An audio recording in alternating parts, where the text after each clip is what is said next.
really breaks my heart. Cause we've been lied to, misled for years, calling out to the Most High on this trail of tears. Hiya, hiya, hiya, hiya, hiya, hiya, hiya, hiya, hiya, hiya, hiya, hiya. Like the brother say, praise the Most High that our deacon and our mother sister is back. Sister Ray is back over there from the flu.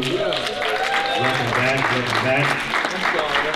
Praise the Most High.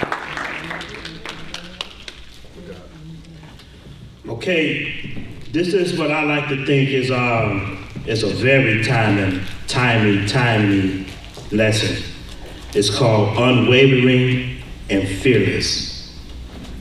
Because we have to be unwavering and fearless in this truth, especially now. You know, we got brothers walking away from the church. We got brothers attacking the doctrine on a daily basis right now. So we have to be unwavering and fearless. We have to be unwavering and standing on what we believe in, and we have to be fearless even if we have to change some stuff around in the doctrine. If something ain't right, it's not right. What does that mean? It means nothing. Because we here to what? Learn. See, a lot of brothers and sisters walk into the truth, and they do something that I say is terrible. They come in thinking everything is 100% correct. You can't do that. You can't do that to the elders. You can't put them in a box like that. Because once you put the elders in a box like that, that means what? If they 100% right, that means there's no room for what? Growth. And you know, they always say we're growing, we're learning right along with us. So we got to make sure when we come into this truth, we come into it with an open mind that some things might change down the line, because guess what? We ain't gonna know everything till Christ comes.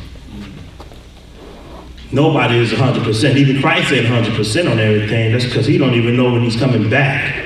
Only the Most High knows. He's 100%. So let's get into it. Let's get into the commentary right fast. Title of the lesson is Unwavering and Fearless. Our media pushes fear through false flags, movies, news, and other forms of satanic media outlets. We end up getting so surrounded by lies and theatrics that even in the truth, it can become a bit overwhelming for some, and panic occurs. We must not allow the devil, who is a master of illusion, to shake us with his pawns he uses to paint a narrative of hopelessness, as there is nothing that was not already foretold by the Father, and things are on course as he told us ages ago. Let's look to our word, which has foretold us this very time, so that we may become unwavering in our walk and steadfast. That's right. You see, it says overwhelming for some and panic occurs. As soon as something goes wrong and you don't get the answer you want to run away. You get scared and you run away instead of being planted. Let's go to the first scripture. We go into Matthew 19 and 16.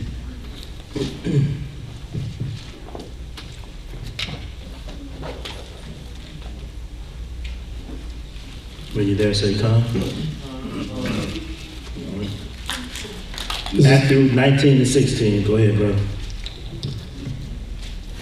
And behold, one came and said unto him, Good master, what good thing shall I do that I may have eternal life? Good master, what good thing shall I do on this earth so that I may have eternal life with you and the Father? Read. And he said unto him, Why callest thou me good? See what Christ said right there? Why callest me good? Read. There is none good but one, that is, Ahia. But if thou wilt enter into life, keep the commandments. You see, Christ did three things right there. One thing, he showed he wasn't the Father. He showed that right off bat. The second thing he did, he showed us that he came into the world just like men. Because he said none is good but the Father. He was telling them, hey, I came into this earth just like you came into this earth, you know, through man and woman. The third thing he said was keep the commandments. This is the way you enter into eternal life, by keeping the commandments. Read, check this out. He saith unto him, which? Which commandments? Which commandments shall I keep so I can get into, so I can have eternal life and make it into the kingdom of God? Read. Yeshua said, thou shalt do no murder. Thou shalt not commit adultery. Yeah. Thou shalt not steal. Thou shalt not bear false witness. Honor thy father and thy mother. And thou shalt love thy neighbor as thyself. He went straight to the 10 Commandments. He didn't go nowhere else. He didn't come with a philosophy. He didn't come with a joke. He didn't come with a new commandment. He went straight to the 10 Commandments that he gave Moses. Read. The young man saith unto him, all these things have I kept from my youth up. What lack I yet? What lack I yet? Read. Yeshua said unto him, if thou wilt be perfect, go and sell that thou hast, and give to the poor, and thou shalt have treasure in heaven, and come and follow me. Right. If thou be perfect, sell all that you have, and give to the poor, and you shall have treasures in heaven. Now, a lot of people think he was telling the rich man, just go break yourself and have nothing. But it was a test. Because if he would have sold all that he had and gave to the poor, he would have got more. Because the Most High would have saw, okay, he's not afraid to give up everything that he owned and start over. And he's giving to the poor. So now he know that if he gives to the poor, he can make it into the kingdom of heaven. So guess what? I could give him more. He's going to give to the poor. There's going to be more of my people fed, coming to the truth. And he's going to have riches stacked up in heaven that he can't even imagine. But he didn't think like that. He thought carnally. He thought earthly. That it took me so much time to accumulate all this stuff is mine. I don't want to see nobody else with it. So he gave up something he had no idea he was giving up. Read. But when the young man heard that saying, he went away sorrowful, for he had great possessions. See, he lacked charity, and he was afraid, and that made him what? Selfish. That made him selfish, because you have enough to last you, but there's brothers around you who need. He waved off that, and he was feared. Read. Then said Yeshua unto his disciples, verily I say unto you, that a rich man shall hardly enter into the kingdom of heaven. A rich man shall hardly enter into the kingdom of heaven. Because you're not going to want to give up everything that you have. Look at us right now in this room. I would happily give up the Cadillac. But you think Jay-Z gonna give up his Phantoms? It's gonna take a lot. It's gonna take a lot of pressure and strength, and teachers to get the rich people to give up their possessions. Because that is what makes them feel like gods right now. Us, we'll give up our houses and everything right now. It's meaningless. We know it means nothing. Read. And again I say unto you, it is easier for a camel to go through the eye of a needle than for a rich man to enter into the kingdom of the Most High. Right. Because when the camel used to come into the shop, and they used to have to go through the eye of a needle, it's like a doorway. So the camels had to stoop down and squeeze their way in, even with that. But even if you think about it, if you think of it as just a needle, a camel is never getting through a needle. We have a hard time putting thread through it. So we know a camel's not going to get through that needle. So guess what? Don't waste your time trying to be rich. because you don't know what it's going to do to your mind once you get it. None of us never had billions and millions of dollars like these guys got. Imagine if we get them. We don't know why, man. We struggle every day trying to keep sin in check. We don't want to bring on no more sin. We want to stay grounded where we at now. Read. When his disciples heard it, they were exceedingly amazed, saying, "Who then can be saved?" Yeah, they were shocked. They was like, man, all the stuff he got, and he's not going to make it into the kingdom? We thought he was being blessed. We thought he was being blessed down here. We thought he was going to make it, but he can't even make it. And what did Christ say? But Yeshua beheld them and said unto them, "With men this is impossible, but with the Most High all things are possible." With the Most High, all things are possible. And you got to think about Christ at that moment as he was talking, as they were saying this, and he was listening to them and just looking at them. And he said that. Read that again, brother. With men, this is impossible. With men, this is impossible. Read. But with the Most High, all things are possible. But with the Most High, all things are possible if you follow those commandments. If you do what he told you to do. If you listen. And you don't be selfish, and you give, and you love your fellow man. All things are possible. Let's go to the next commentary. Even though, in particular, this was a discussion on who would be able to possibly enter the kingdom on another level, there is a deeper understanding which needs to be explored. Christ understood that the seemingly impossible is in fact possible if you operate within the Father's will. Let's look first at Christ and an example of what the world would claim is impossible. See, we don't know what's possible or impossible because none of us has showed that faith that Christ was trying to teach us about. That's why he went into, in these next scriptures, that's why he went into the impossible, because he did the impossible to them. Let's read. We're going to Matthew 14 and 23.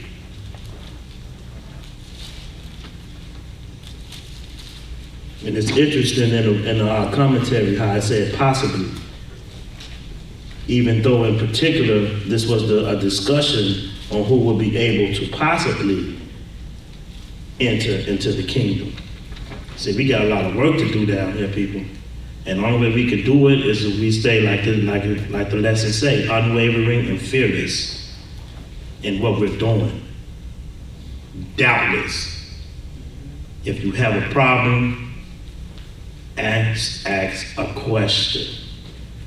It's very simple. Okay, let's read it, Matthew 14 to 23. And when he had sent the multitudes away, he went up into a mountain apart to pray. And when the evening was come, he was there alone. Right, when he sent the multitudes away, the multitude is, after he fed them the fish and the bread. After the disciples was like, we don't have enough food to feed them. And he did the impossible then. He made those, he fed them with, what was it? 4 loaves of bread and how many fish? 12. How many? Right. Go ahead, brother. But the ship was now in the midst of the sea, tossed with waves, for the wind was contrary. And in the 4th watch of the night, Yeshua went unto them, walking on the sea. And when the disciples saw him walking on the sea, they were troubled, saying, "It is a spirit." And they cried out for fear. Right. Now, I watched Elder LAMAK. All praise to Elder LAMAK, because he brought out how this had to be Judah hollering out, "Oh Lord, oh Lord, what is that? What is that moving around on the water?" And you say it was in the 4th watch. That was right before the night was ending and the morning was coming. So he was walking like within that time frame, and they saw him, and they was just waking up. It freaked them out. It was like, man, What is that moving on the water? And where's Christ? Read. But straightway Yeshua spake unto them, saying, Be of good cheer, it is I, be not afraid. And Peter answered him and said, Lord, if it be thou, bid me come unto thee on the water. Right, and Peter answered him, Lord, if it be thou, bid me to come unto thee on the water. And what did Christ say? And he said, Come. And when Peter was come down out of the ship, he walked on the water to go to Yeshua. Pause. You see that? You see that? So when people come to you saying that you can't keep the commandments because Christ was born of a virgin and of the Spirit and not of man, take them right there. Because guess what? Peter just did the same thing Christ did. He walked on water. Christ wasn't the only one walking on water. Peter walked on the water right with Christ. But what happened? Read on. But when he saw the wind boisterous, he was afraid, and beginning to sink, he cried, saying, Lord, save me. He cried out. He got scared. He showed fear. If he didn't show fear, he could have walked to Christ and walked back to the ship. But he got scared. His faith wavered. And that's a problem. We got to make sure our faith is intact with everything we do. When Ak was out there street preaching last week, I don't even know if he was going to be put, if he knew he was going to be preaching, street teaching. He probably thought he was just going to be holding the camera. But they put him out there. And when he got on that mic, he brought it. He brought it. I was very, very impressed. He brought it with no fear. That's how we got to be. Read. And immediately Yeshua stretched forth his hand and caught him and said unto him, O thou of little faith, wherefore didst thou doubt? Why did you doubt? I'm right here with you. You see me doing it. Read. And when they were come into the ship, the wind ceased. Then they that were in the ship came and worshipped him, saying, Of a truth, thou art the Son of the Most High. Right. See, they should have been knowing that from the bread. But when they saw him walking on water, there was no doubt in their mind, like, man, who can walk on water? We can. With your faith in a mustard seed, you can move mountains. Back in the day, I used to think they was talking about a literal mustard seed. I thought it was a mustard seed. You got a mustard seed, and with faith, you could move a mountain with it. Right. Yeah. But I didn't know it was having your faith in just a little tiny bit of faith. You can move a mountain with it. Let's get to the next commentary. We all know the story, but how many of us continue to fall when things get rough? And we are expected to stand on our faith. The Father needs us to understand that there is nothing in this earth that he is not in control of, including the devil. We must begin to look at things with the eyes of Christ. Christ created the seas through the authority of the Father, so he understood the water was to do whatever he said or believed it would do. Our minds must eventually make that type of leap of faith, understanding the authority by whom we are represented. Because guess what? You have teachers, elders, officers, deacons, brothers, sisters in the church that come in every week with you and shalom, shalom, shalom, praise the higher, all praises to Yeshua. And then they just walk away when things don't go their way, when they don't get the answer they want, when they feel like something is wrong with the doctrine, they just walk away from it. They give up. That's not right. That's not right to nobody. You don't have the right to just walk away, especially if you're an elder. especially if you baptize people. You don't have the right to just walk away and then start bad-mouthing the people that taught you. That's what I like to call, like my mother used to call a coward. You stand for yours. You answer questions. If it don't be answered when you want to, ask it again. If it's not answered the way you want it answered, you relax and you wait. The Most High is going to bring the truth out anyway.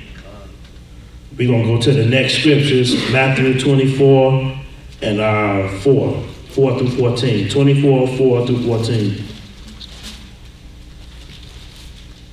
That's why we got to be strong in our faith in this, because this is what the Most High brought us to, right? When you wanted to wake up, this is what He sent us to. He sent us to here, to GOCC. But if you come in thinking everything is 100%, then hey, you fooling yourself. Don't fool yourself. Know it's going to be some times where some things going to have to be smoothed out. The elders know this. Let them do their part, we do our part. Our part is to study to show ourselves approved. And when we see something that's not measuring up, we take it to the deacons, we take it to the elders, and we let them, and together we work it out. Come, read. Matthew chapter 24, verse 4. And Yeshua answered and said unto them, take heed that no man deceive you. Take heed that no man deceive you. That's part of what I'm saying. You can never think somebody is all right with everything they're saying, or you're going to deceive yourself. You're going to be tricked. That's why some of us is not in the Christian church right now, because we were believing everything the pastors was breakdancing on the stage saying it was right. That's why a lot of us is not there right now. Read out. For many shall come in my name, saying. For many shall come in my name, saying, what? I am Christ. I am Christ. Read. And shall deceive many. And shall deceive many. It's funny how people try to bring it all on the Hebrew Israelites movement, when we basically knew. So who was deceiving us before the Israelites, huh? Who was bringing the false doctrines before the Israelites, huh? What was all these people at then, when we was lied to, thinking Christ was white, thinking God was white?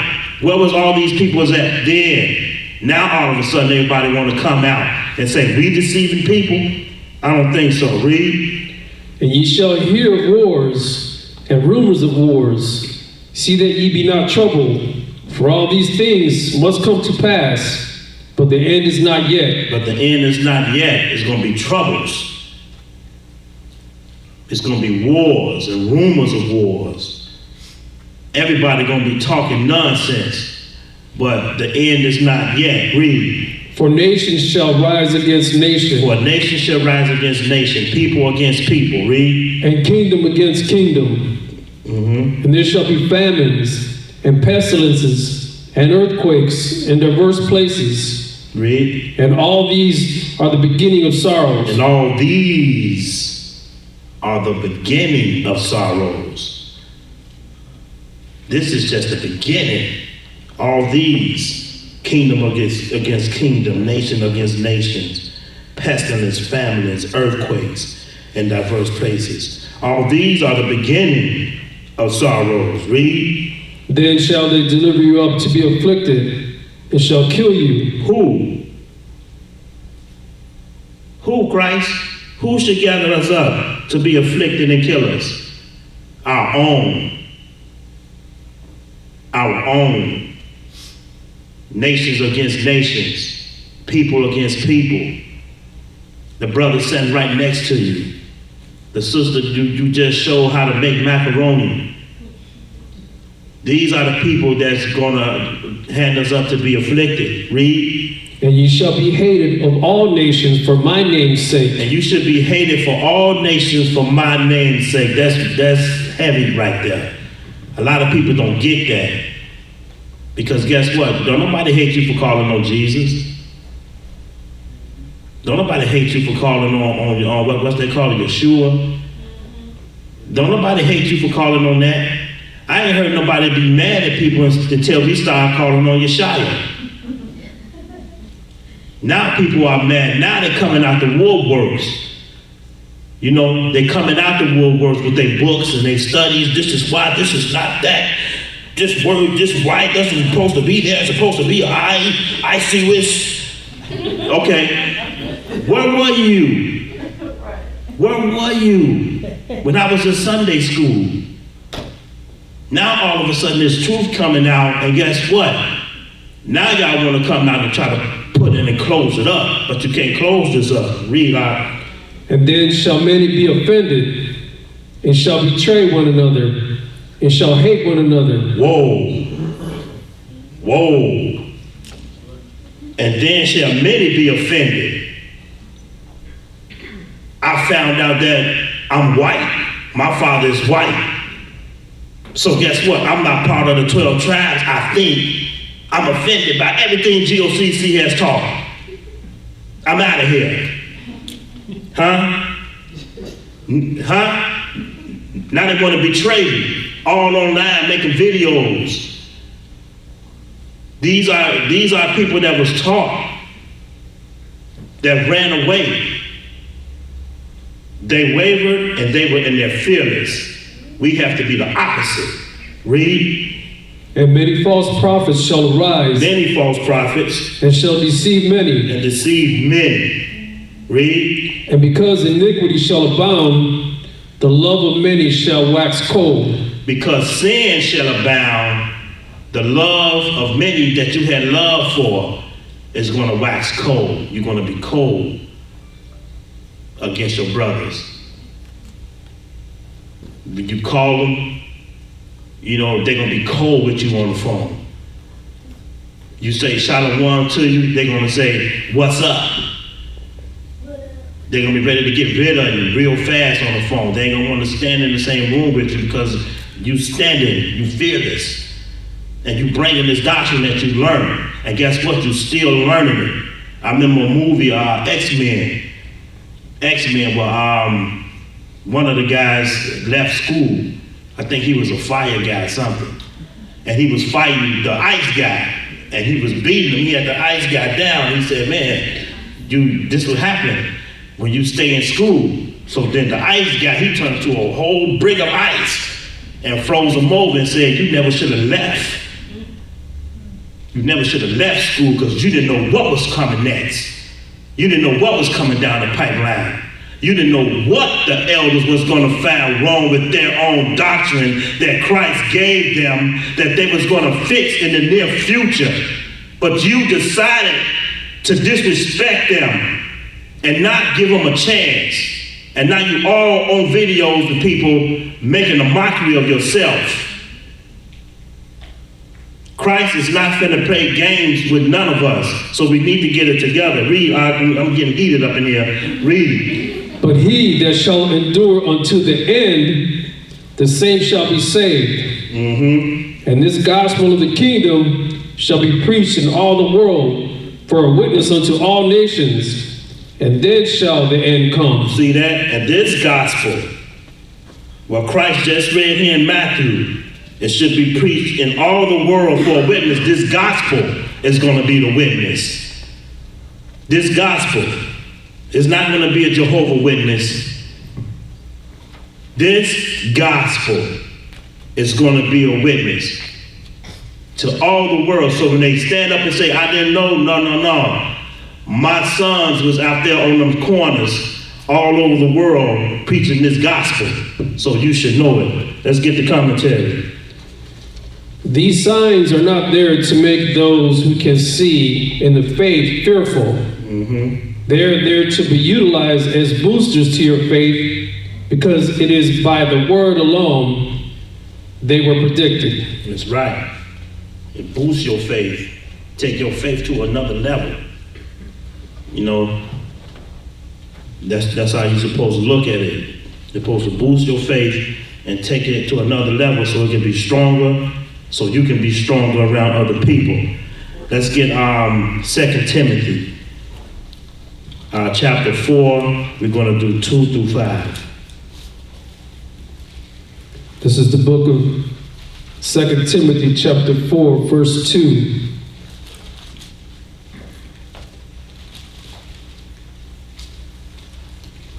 Preach the word. Be instant in season. Hold on for a second. I looked up that word season because I had to look it up. You know, I'm not like Tawab instant on it. I had to look up that word season. It's in the Greek. It's 2120.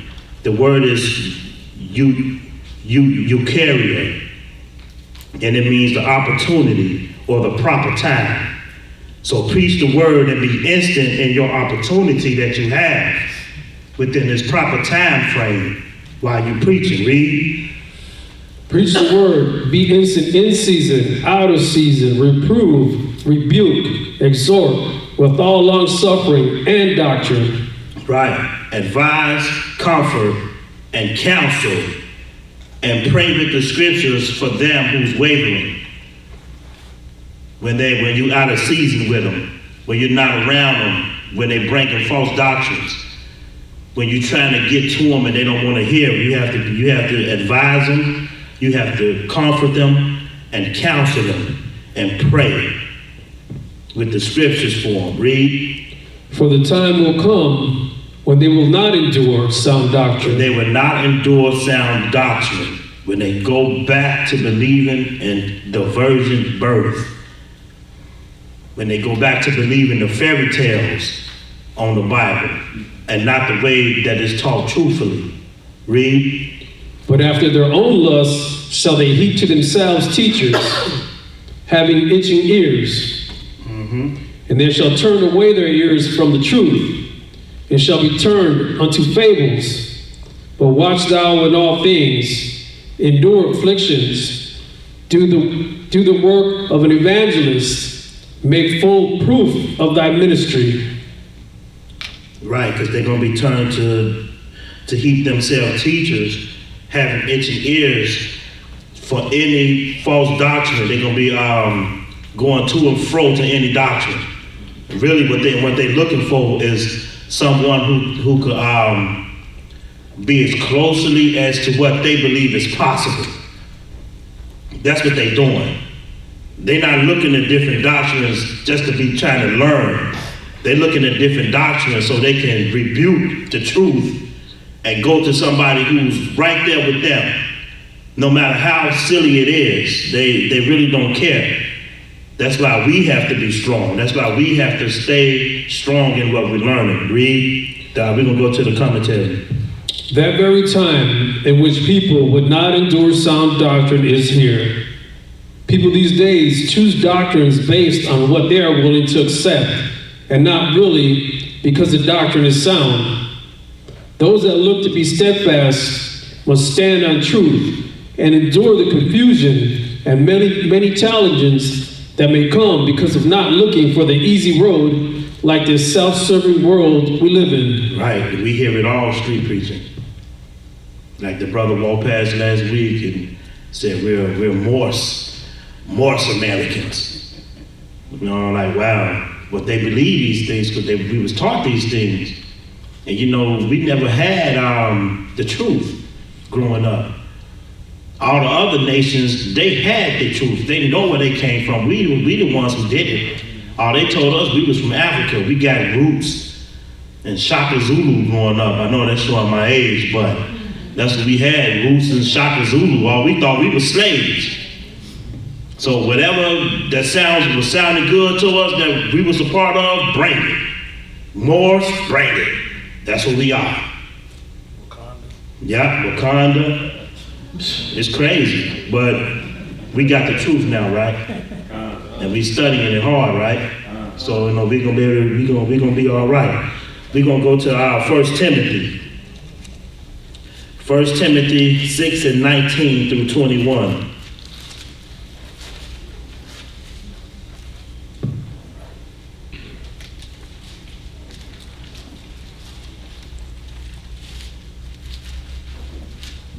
1 Timothy chapter 6, verse 19. Laying up in store for themselves a good foundation against the time to come, that they may lay hold on eternal life. Right, you're doing what you're supposed to do. You're building yourself. So when the time comes, when you stand in front of Christ, you will hear it. Well done, my son. But you don't want to hear what? I never knew you. So you got to build up this foundation. Read. O Timothy, keep that which is committed to thy trust. Keep that which is committed to thy trust. Keep that which you are learning. Trust in who you are learning it from. Stay put, Timothy. Read. Avoiding profane and vain babblings. Avoiding profane and vain babblings. Read. And oppositions of science, falsely so called. That's right, because they'll throw all type of stuff in the mix. And it'll sound good. I'm telling you. Satan knows what he's doing with these people. He know how to make them sound good. They be talking, you be sitting up there like, man. You snap out the zone like it's December 25th. You, whoa, wake up. Wait a minute, what did he just say? Read. Which some professing have erred concerning the faith. Grace be with thee. Amen. The first to Timothy was written from Laodicea, which is the chiefest city of Phrygia, Pastiana. Wow. Okay, let's get the next commentary.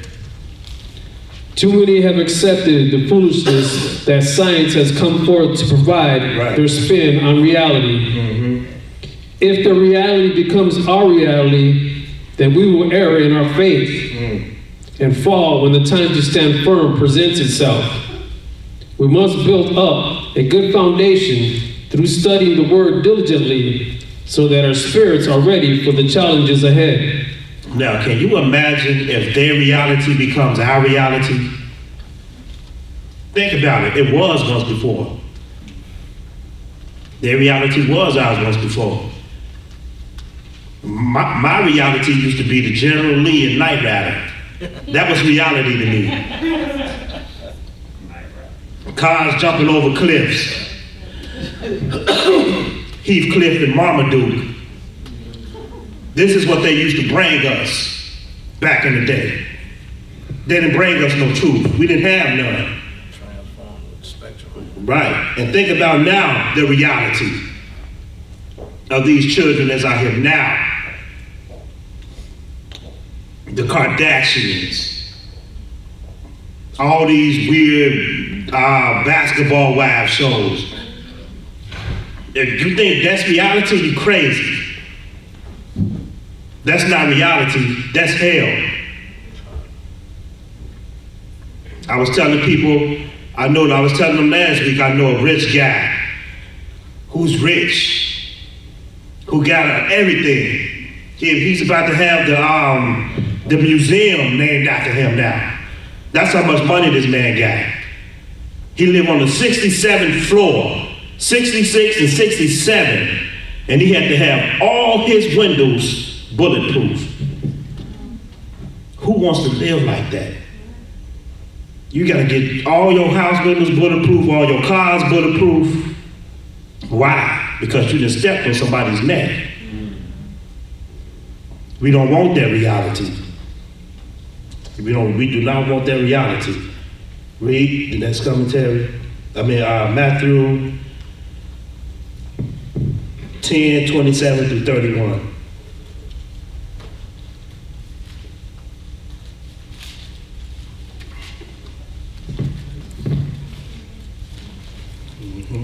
This is Matthew chapter 10, verse 27. What I tell you in darkness, that speak ye in light. And what ye hear in the ear, that preach ye upon the housetops. What I tell you in darkness, speak you in the light. You go out and you teach my people the truth. Read. And fear not them which kill the body, but are not able to kill the soul, but rather fear him which is able to destroy both soul and body in hell. That's right. Don't fear them. Don't fear nothing, matter of fact. Fear the Most High. Because when you die, it's not over. It's the beginning. Because guess what? When you die, you be right before him. You're going to go to the left or to the right. It's going to be hot or it's going to be quiet. You pick. Read. Are not two sparrows sold for a farthing? Are not two sparrows sold for a farthing? That's a coin. That's money. Are you two birds bought with money? Read. And one of them shall not fall on the ground without your Father. That's right. But the very hairs of your head are all numbered. Fear you not, therefore, ye are of more value than many sparrows. You are more value than many sparrows. And not one of them will fall without the Most High. Sorry, give me a second. Not one of them will fall without the Most High. So don't worry about it. Keep moving. Just like me right now, coughing. I'm keep moving. It don't matter. I'm going. Because I know that the Most High got my back, period. See, people give up. There's nothing for me to hand this mic to one of the officers here right now. It's a lot of us here right now and walk out the door. But I'm finna get through it. Let's read the next commentary. Just as you breathe air every day. Just as you breathe air every day. Read. And can't see it, we must remember that the Father is always there watching and protecting his people, whether we can see him or not. You see that? That's funny, because a lot of people say, what? I believe in what I can see. You don't see the air, but you breathe it every day. Read. He it is who we should fear, because there isn't a demon anywhere, nor a man who can kill us without his authority. Think of all the horrible accidents that have occurred where a person should have definitely died, yet they survived.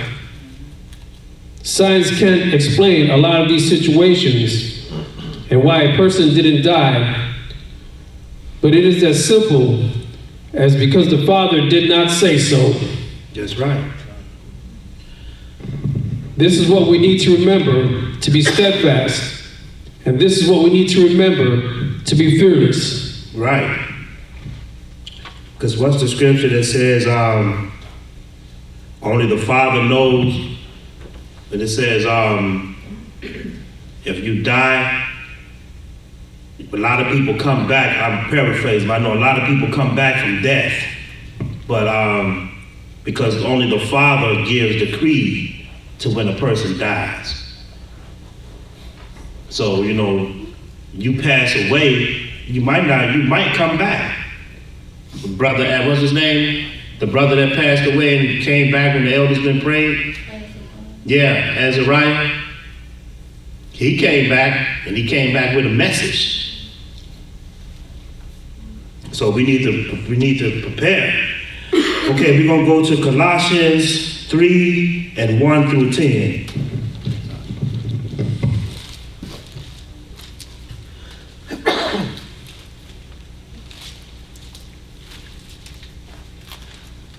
This is the book of Colossians, chapter 3, verse 1. If ye then be risen with Christ, seek those things which are above, where Christ sitteth on the right hand of the Most High. Right. You seek those things if you are risen with Christ. Seek those things that are in heaven. Read.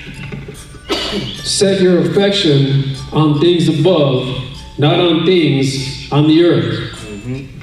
For ye are dead, and your life is hid with Christ in the Most High. For you are dead. You are dead, but your life is hid with the Most High in Christ. Read. When Christ, who is our life, shall appear, then shall ye also appear with him in glory. Mortify therefore your members, which are upon the earth: fornication, uncleanness, inordinate affection, evil concupiscence, and covetousness, which is adultery. Okay. Mortify. Greek 3499. That means to subdue or deaden. Deaden your members. Fornication, uncleanness, inordinate affections. You got to deaden those things. Especially fornication. Sorry. Tell you something about fornication. Fornication is serious. It's a monster. Thanks, God. There's so many brothers and sisters in this church that's failed because of it. And I'm not talking about straight out having relations with somebody.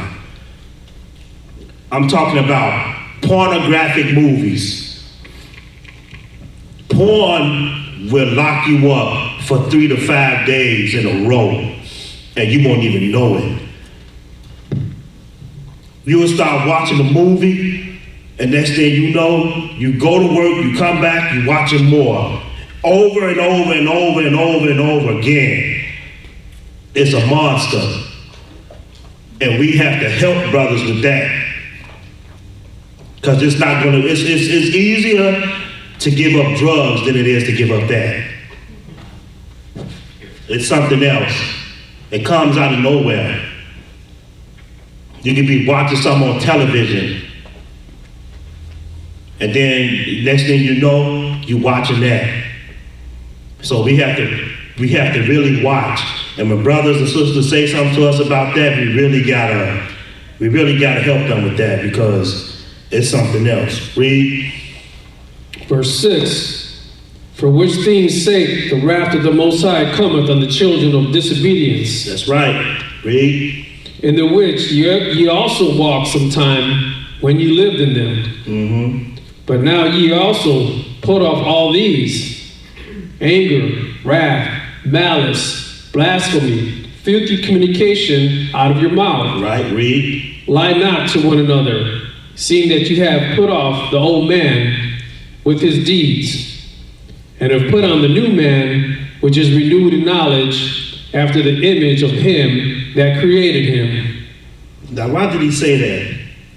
Put off all these things: anger, wrath, malice, blasphemy, filthy communications out of your mouth. Because they all lead to one thing. They all lead to you sinning. And they might lead to you killing somebody, or getting somebody killed, or getting somebody hurt. Because when you get angry, filthy communications come out your mouth. When you wrath, when you upset, filthy communications come out of your mouth. And malice, you actually hurting people. And filthy communication come out of your mouth. See, the Most High, he knew what he was doing when he was writing this. Because guess what? These are things that we was doing. The law in the book didn't come because he decided to write it. It was because of what we was doing down here. That's why we got the law. That's why we got the law. Because what? Because we was acting a fool down here. And he had to set us apart from everybody else. Let's go to the next commentary. Our path to the kingdom is not a hard one on paper. It's not a hard one on paper. Read. Really, it is as simple as just stop doing so much. Mm-hmm. This is where the problem comes in of the fact that through sin, we have put so many heavy burdens from sin onto ourselves that now we don't know how to carry them. That new man or woman must be renewed through walking as Christ did, and then the burdens are gone, and we become stronger in our faith and authority. Right, because on paper, I'm going to the kingdom already. If I just read it, what Eddie Murphy say in that movie and that when Raw, on script, I kick your butt. I'm the toughest man in the world on script. But in that actuality, no. See, we could read it all day and say, yeah, this is how I'm gonna be, this is how I'm gonna act. But you gotta put it in your life, you gotta actually do it. Okay, let's get the next set of scriptures. We're gonna go to Malachi 3, 1 through 3.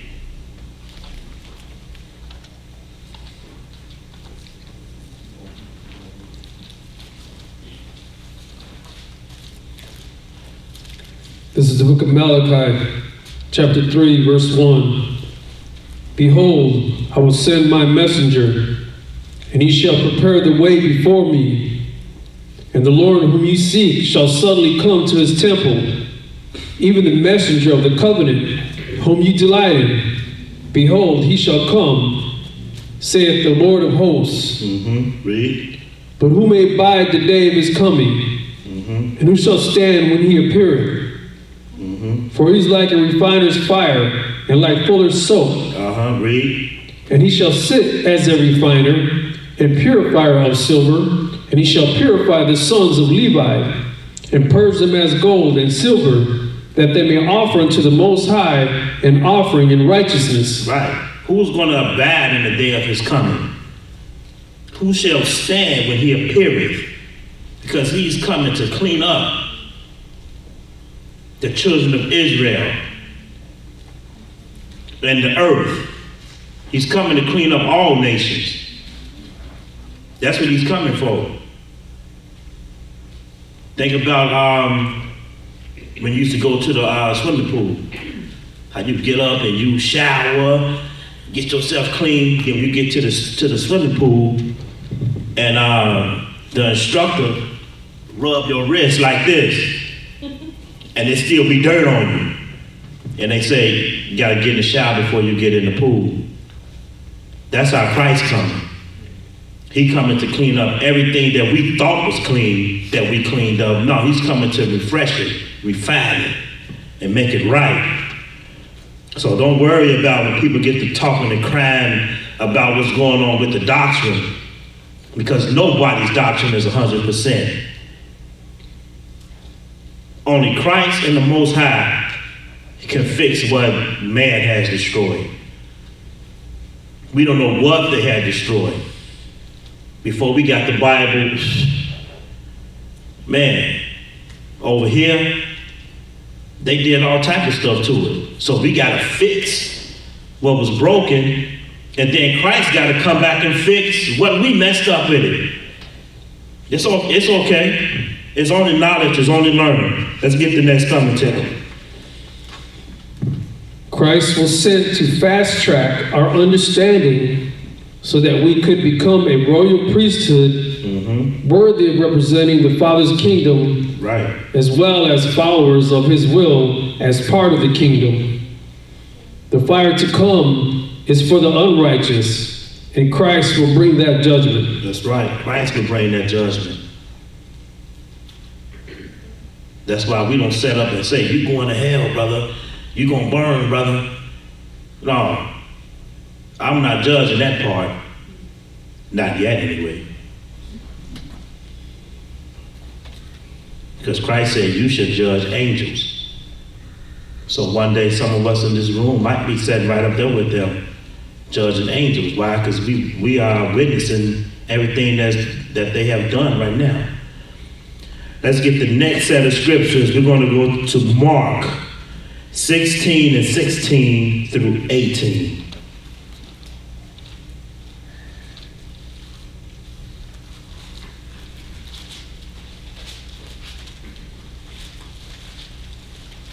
Every time I read this, I just shake my head and think about what is people talking about. Read. He that believeth and is baptized shall be saved. He that believeth and is baptized shall be what? Shall be saved. No, brother. No, you just gotta believe. And that's what that says? You just gotta believe, right? Read it. And is baptized. And is what? And is baptized. So what is baptized? That's in the water, right? So what is they talking about when they say you don't have to be baptized? That you washed with the word. Wrap yourself in scrolls. Real. He said, read that again, Art. He that believeth and is baptized. He that believeth and is baptized shall be what? Saved. Bring it out, Art.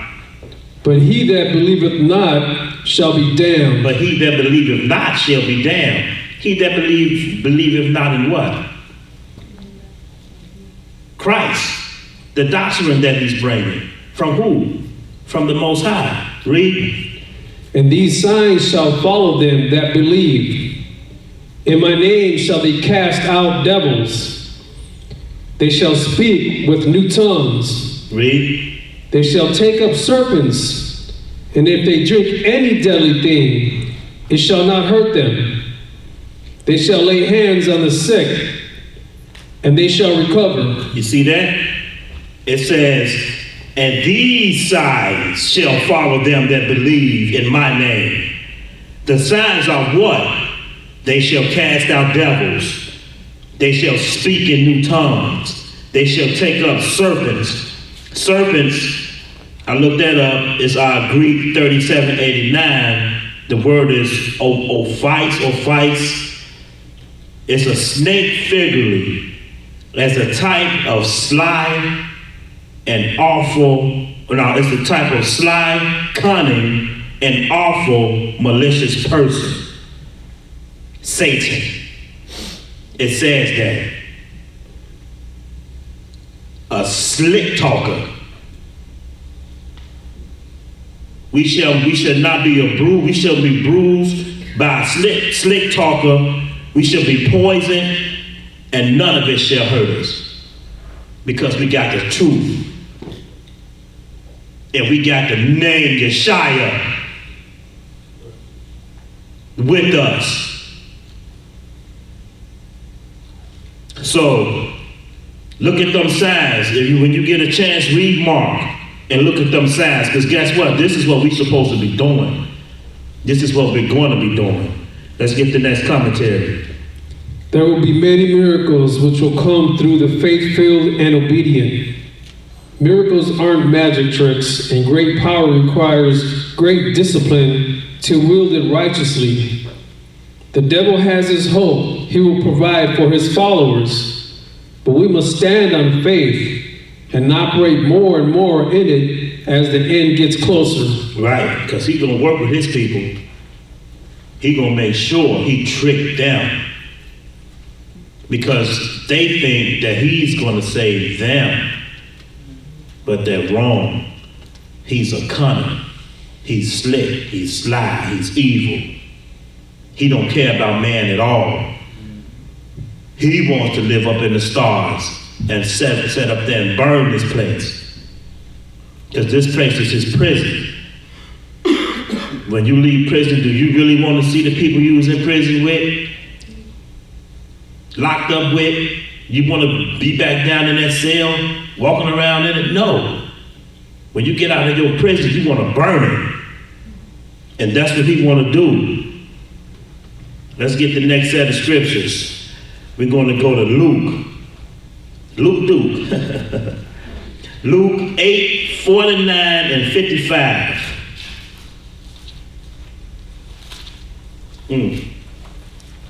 It's the book of Luke, chapter 8, verse 49. While he yet spake, there cometh one from the ruler of the synagogue's house, saying to him, Thy daughter is dead. Trouble not the master. But when Yeshua heard it, he answered him, saying, Fear not, believe only, and she shall be made whole. Right, fear not. She shall be made whole, fear not. Read. And when he came into the house, he suffered no man to go in, save Peter and James and John, and the father and the mother of the maiden. See, when he walked into the house, he brought some heavy hitters with him.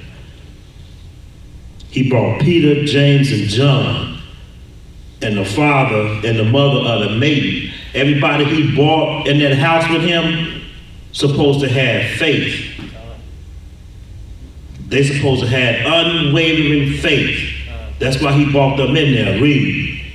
And all wept and bewailed her. But he said, weep not, she is not dead, but sleepeth. Read. And they laughed him to scorn, knowing that she was dead. They knew she was dead. When they looked at her, she was dead for a minute. So she had already started showing the signs of death. Read. And he put them all out. And he put them all out. He said, get out. I brought y'all in here because y'all supposed to have faith. Peter, John. I brought y'all in here, mother and father, because y'all supposed to want y'all daughter back. Y'all supposed to love her so much, but since y'all laughing and scorning me, get out. Read. And took her by the hand and called, saying, Maid, arise. Maid, arise. And what happened? And her spirit came again, and she arose straightway, and he commanded to give her meat. Right. You see that? That goes back to what we were saying last week. 7 days. It's 7 days, right? That when the spirit leaves the body, that is adorned the light of the Most High. In 7 days, we're supposed to mourn that body. So Christ knew that she hasn't went into her what? Habitations yet. He knew she was still there. Her spirit was still there. And all he had to do was call it back. But they didn't have faith.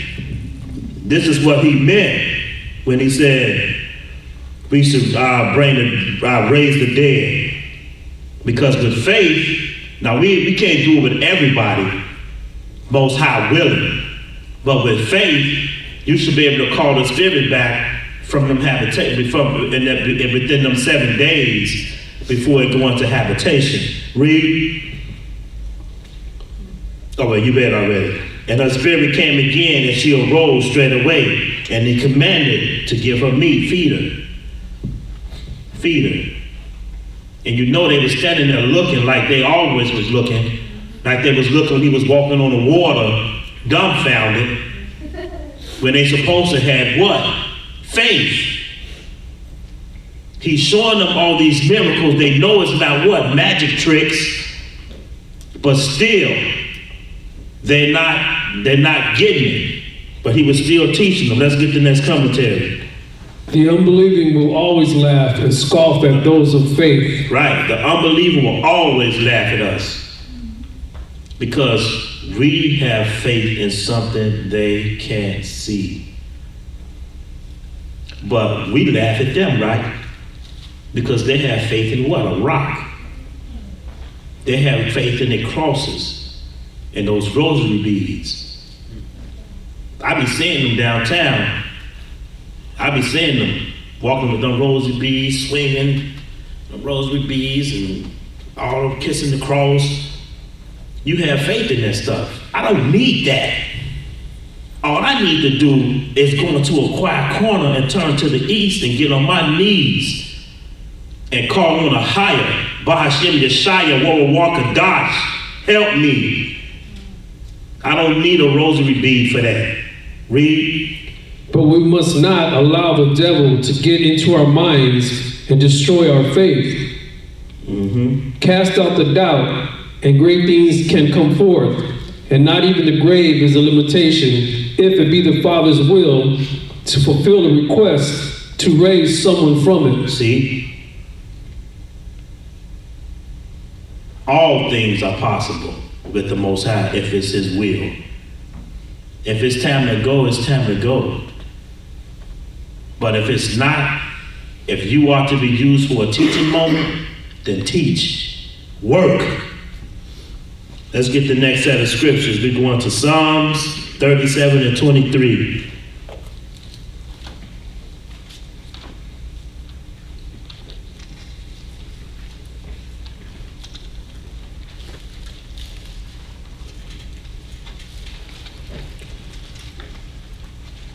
This is the book of Psalms, chapter 37, verse 23. The steps of a good man are ordered by the Lord, and he delighteth in his way.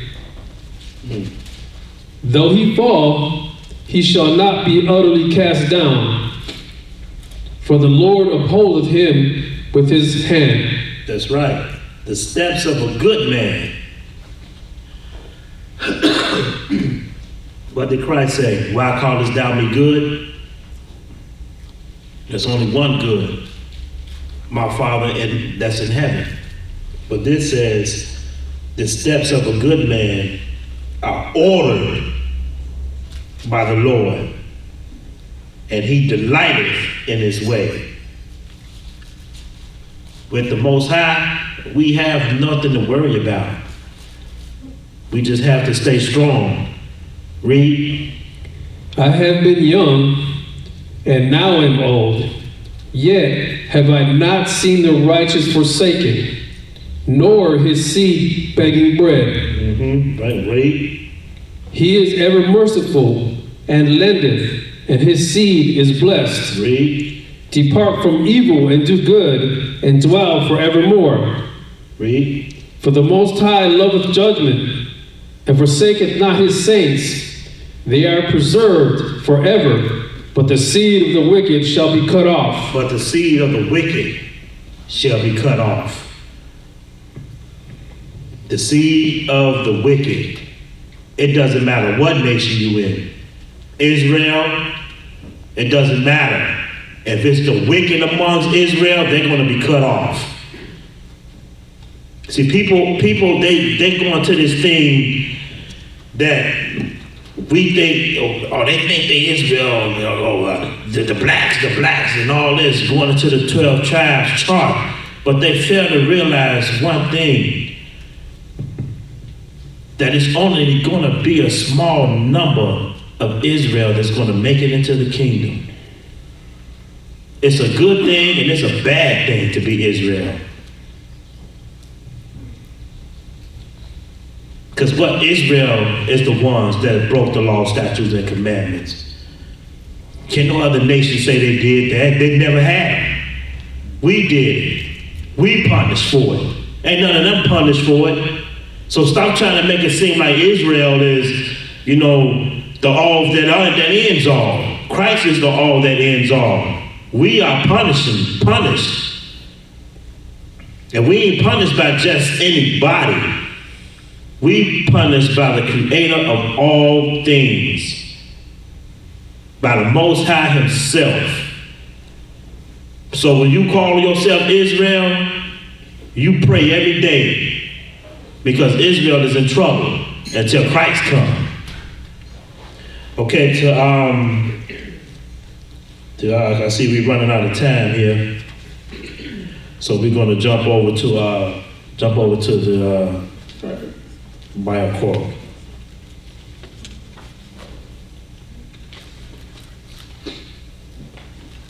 But before we get that, let's get the Colossians. The one right before.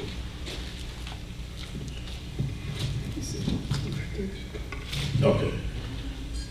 So get the Colossians.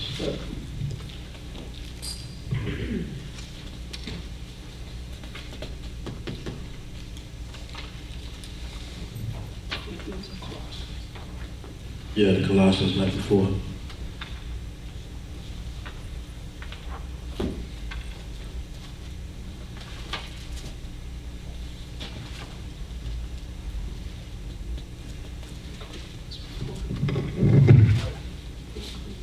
Yeah. All right, we're going to go to 1 Corinthians chapter 15. verse 49.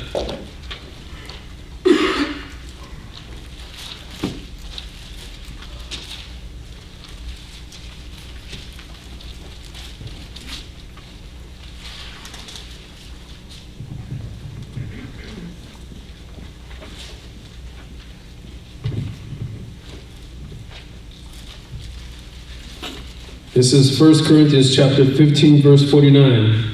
And as we have borne the image of the earthy, we shall also bear the image of the heavenly. Now this I say, brethren, that flesh and blood cannot inherit the kingdom of the Most High, neither doth corruption inherit incorruption. That's right. Because corruption can't inherit incorruption. They don't mix. They don't go well together. You got some people that try to act that way, but you can't. You can't be good and evil. Meaning, you can't rob a bank and then think you're gonna do good by giving the money to the poor. The whole thing they had us thinking with Robin Hood. You can't rob someone to give to somebody and think you're going to be blessed for it. It don't work that way. Read. Behold, I show you a mystery. We shall not all sleep, but we shall all be changed. In a moment, in the twinkling of an eye, at the last trump, for the trumpet shall sound, and the dead shall be raised incorruptible, and we shall be changed. We shall be changed into what? Warriors. Warriors for the Most High. In an instant. In a second. Right before people's eyes. You're going to be changed. So that's what we got to get to. We can't be wasting time arguing the 12 tribe charts. We can't be wasting time arguing who's Judah, who's Naphtali. We don't have time for that. That's juvenile stuff now. If it's something to be added to the 12 tribe chart, cool. If it's something to be taken out, cool. We have other things to do to get to that point. That's a serious point right there. That means you unwavering, you fearless, you standing on the grounds that the Most High put you on. You're not wasting time. You're not worried about who's black, who's white, because we don't know. When Christ come back, he's going to do what? Set every nation in their proper place. I'm hoping when he come back, I'm Judah. But I might be Issachar. People been telling me all my life I'm Issachar. All my life. He even said it. So I don't know what's going to happen when Christ come back. None of us do. But if we put in that line, in any line, guess what? We got a chance to make it into the Most High's kingdom. Even if you're Esau, even if you're the nations that's on the outside coming up eating, when Satan come back, he's going to trick them again. But what about the ones who don't be tricked? See? Everybody's going to be changed when the proper time comes. So it's nothing to worry about. Read.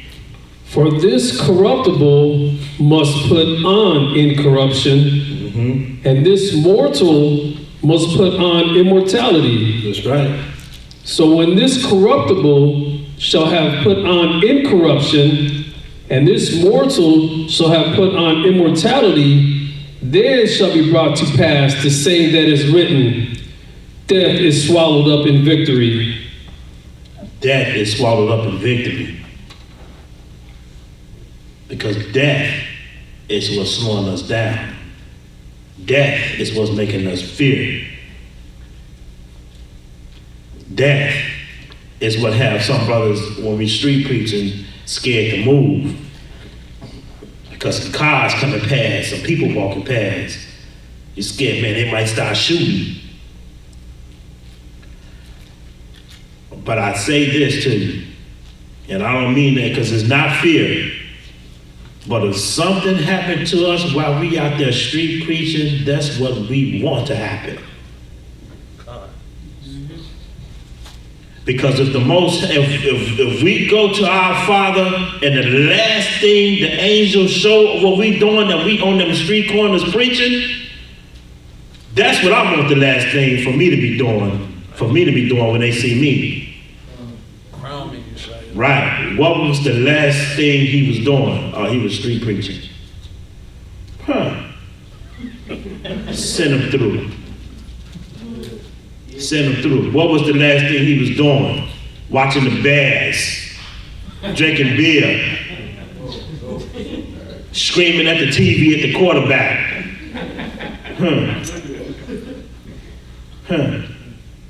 No. Give me street preaching. Praise the Most High for giving me the Sabbath off the way he gave it to me now. I hate the way he did it, but I love him for doing it. Because I got to think about it all the time now when the Sabbath come in, why I got it, why I'm off on the Sabbath.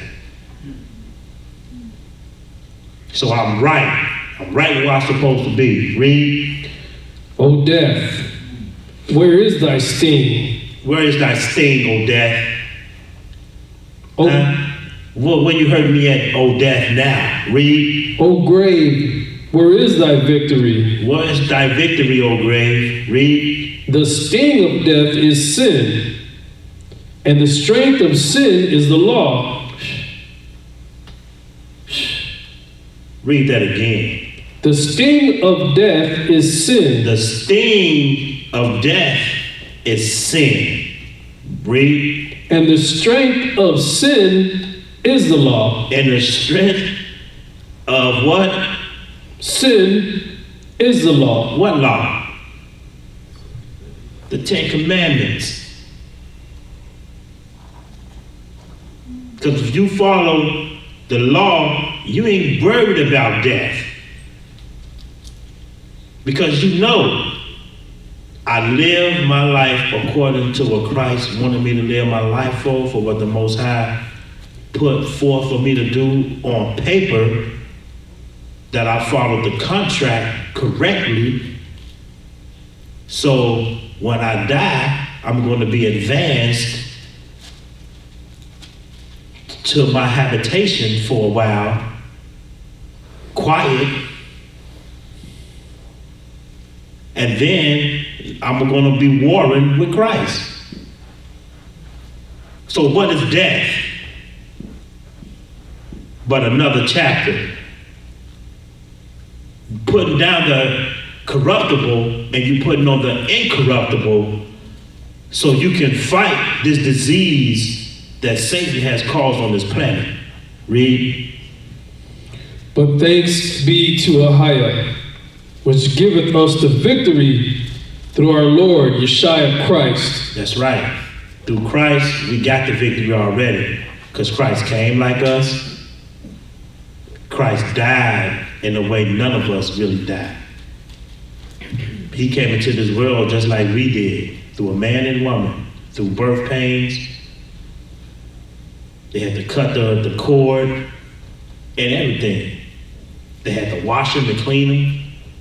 He cried when he first came. Christ came on this earth just like we came on this earth. And he died for us in a way that none of us would die for somebody today. He picked up that cross and he carried it. He was poked. He was slapped, spit on. And he died for us.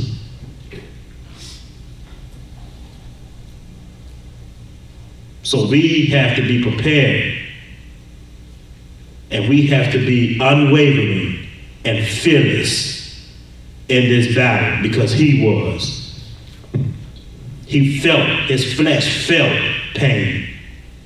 Don't think he didn't feel that pain. See, that's what they want you to think when they're talking about the miraculous birth.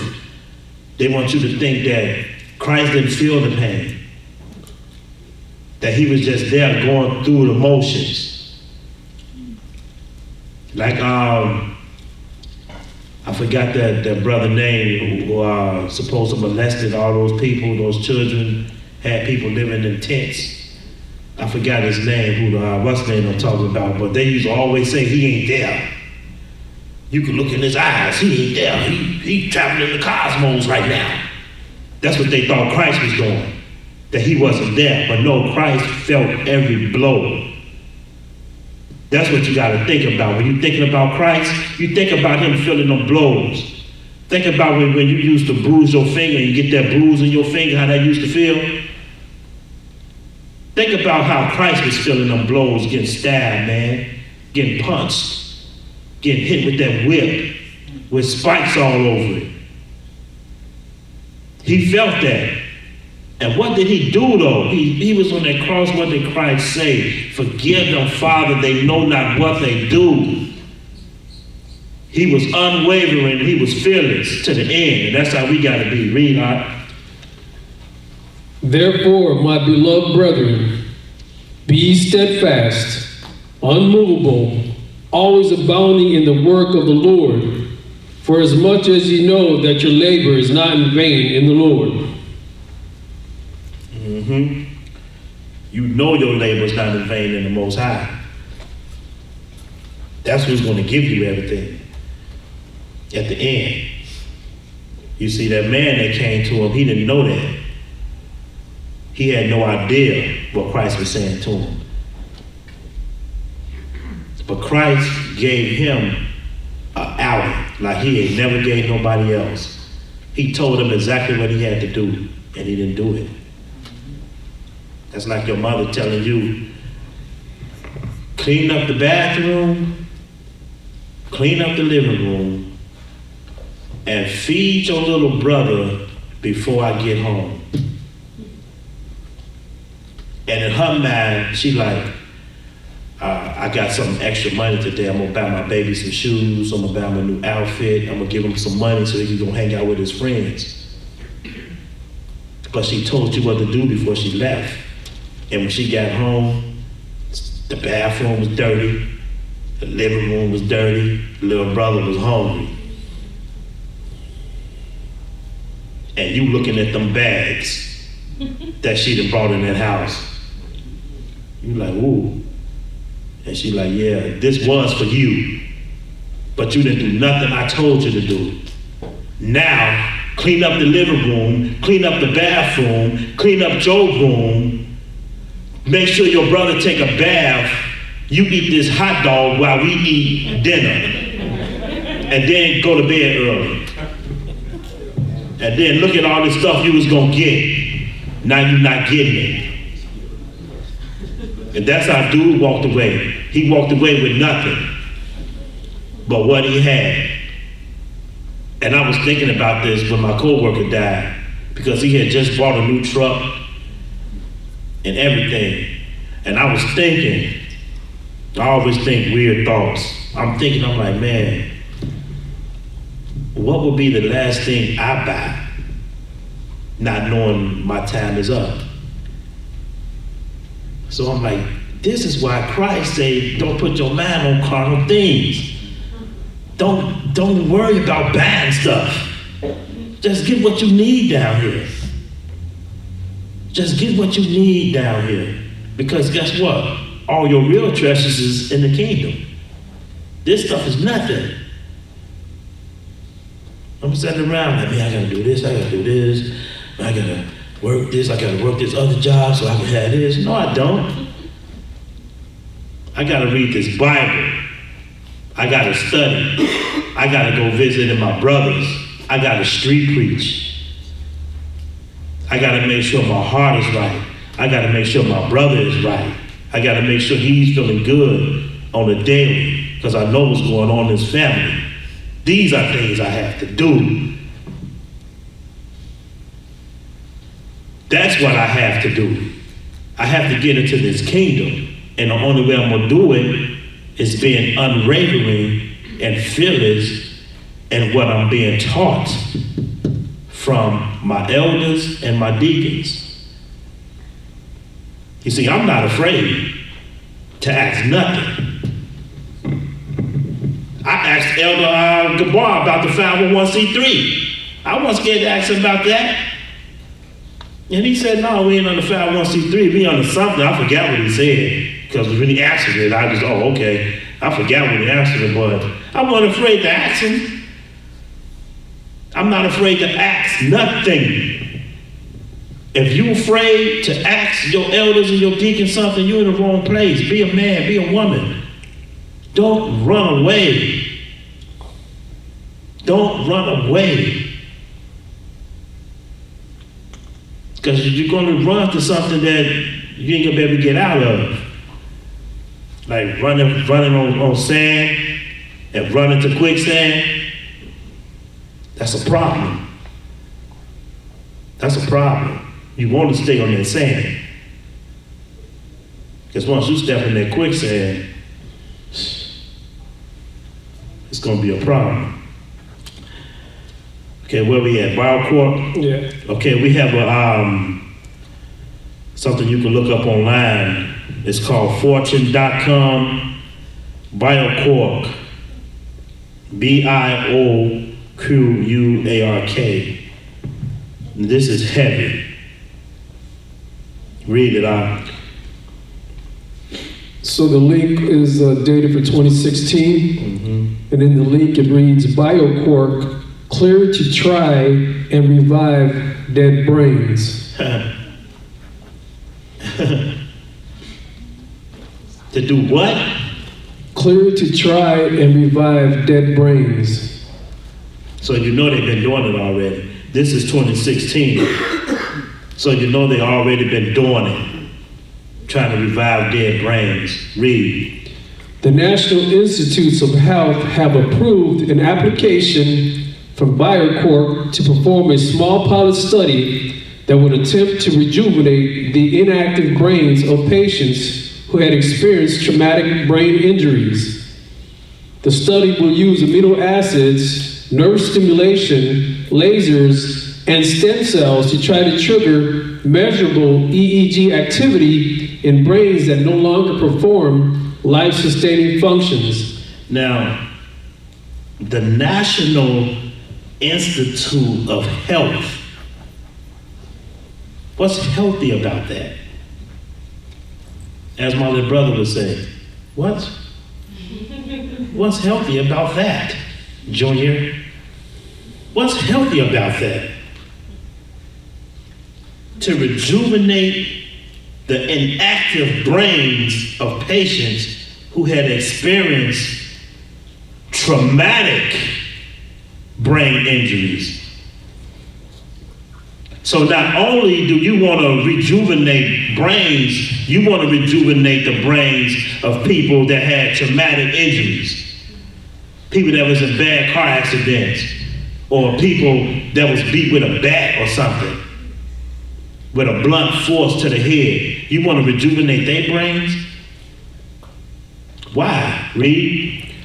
The patients will presumably be on artificial life support systems to provide nutrients and oxygen to their brains and bodies. But according to the standard medical definitions, BioCorp will be attempting to bring them back from the dead. There you go. They want to bring them back from the dead. Satan. Because he know Christ, when Christ cracked the sky with the Most High, the dead shall rise again. So he want to try to do what? Get a jump on him. He still ain't learned his lesson. See, that's the problem with him. He's that kid that never learned to sit down and be quiet. That's who he is. He's the ultimate juvenile. It makes no sense. You didn't learn first when you was trying to make your own planet and you was cast down here to stop trying to get a jump on something with the Most High? Especially with what we have here?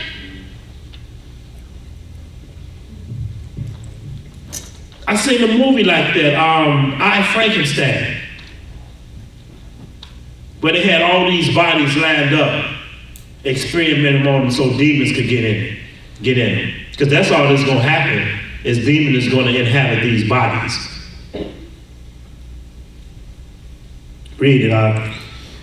The trial is the first stage of BioCorp's broader Reanima project, which it describes as exploring the technical boundaries of life and death to offer patients and families a second chance. See, there you go. There go the slickness. There go the slick talk of it. Oh, your family could come back. Don't worry. Your son will be back. We got you. All you gotta do is let us mess with his brain. We know how to put him back in. Next thing you know, you got Damien running around your house. It makes no sense.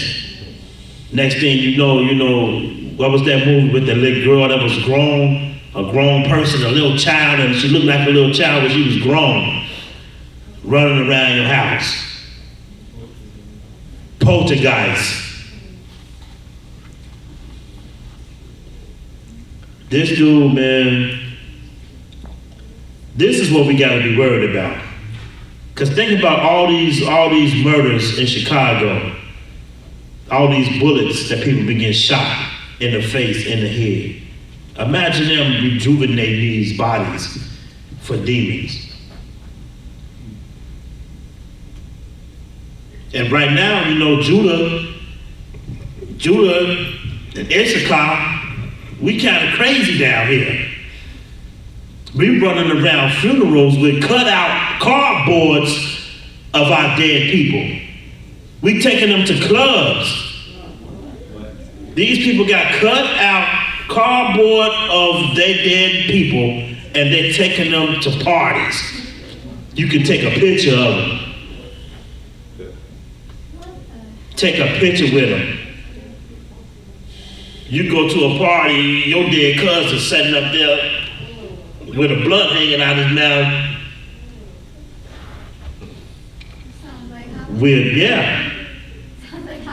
We'll jump for a chance at this right now. And that's why we have to do our job. And that's why we can't be worried about brothers leaving the church.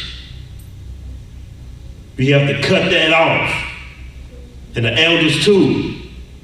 Because I was watching the elders the other day, they was getting heated. Elder Ricard, Elder Lawyer, Elder Gaja, they were sitting up there getting heated. I wanted to call in and say, hey man, y'all come down, get back to them scriptures. Because y'all finna snap out. But I understand. It's a direct insult. It's a direct insult. That's like me leaving here today and next week I'm all online talking about our Deacon Ariah.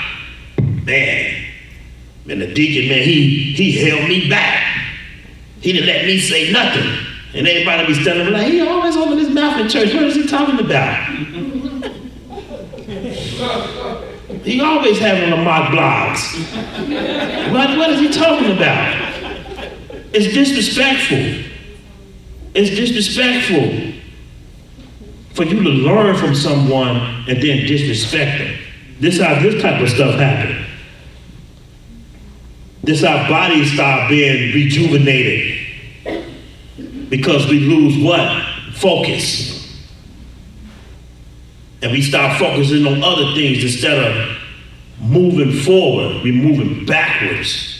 We have to keep this momentum going because this is the type of stuff that's coming. Remember, Christ said this is the beginning. The beginning is what? Nations against nations. Wars and rumors of wars.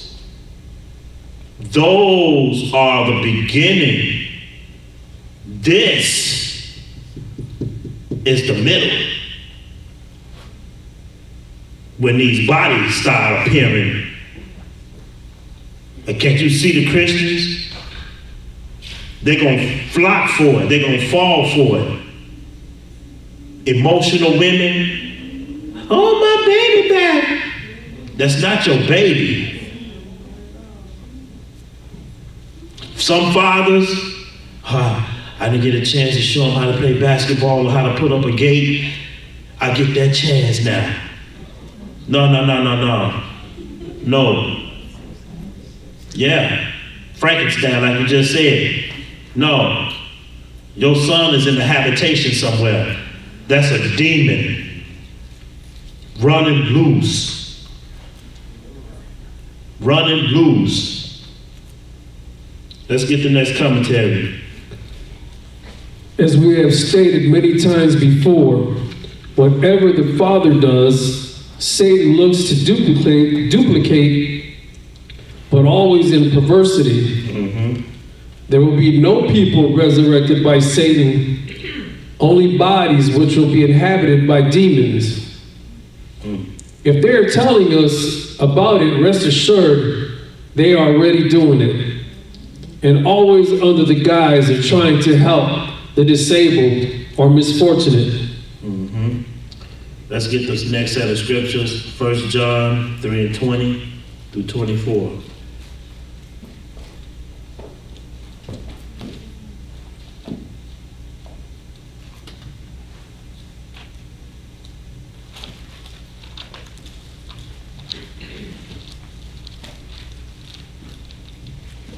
This is the book of 1 John, chapter 3, verse 20. For if our heart condemn us, Ahia is greater than our heart and knoweth all things. Mm-hmm. Beloved, if our heart condemn us not, then have we confidence toward the Most High. Right, read. And whoever we ask, and whatsoever we ask, we receive of him, because we keep his commandments and do those things that are pleasing in his sight. Mm-hmm. And in his commandment that we should believe on the name of his Son, Yeshua Christ, and love one another as he gave us commandment. Right, and this is his commandment, that we should believe on the name of his Son, the name Yeshua, the Savior, and love one another as he gave us commandment. Read. And he that keepeth his commandments dwelleth in him, and he in him. And hereby we know that he abideth in us by the Spirit which he hath given us. Right. Wisdom and knowledge. That's what we're supposed to be abiding in. We're supposed to be following the law, statutes, and commandments on a daily basis, not just waiting for the Sabbath to come in. We're supposed to be doing this every day so people around us can see, he's changed. I remember he used to be like this, or she's changed. I remember when she used to be like that. Let's get the next set of scriptures. We're going to go to Psalm 68 and 19.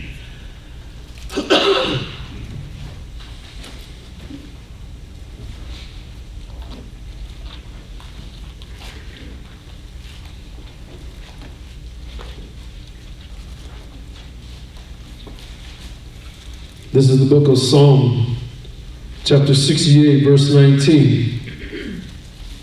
Blessed be the Most High, who daily loadeth us with benefits, even the God of our salvation, Selah.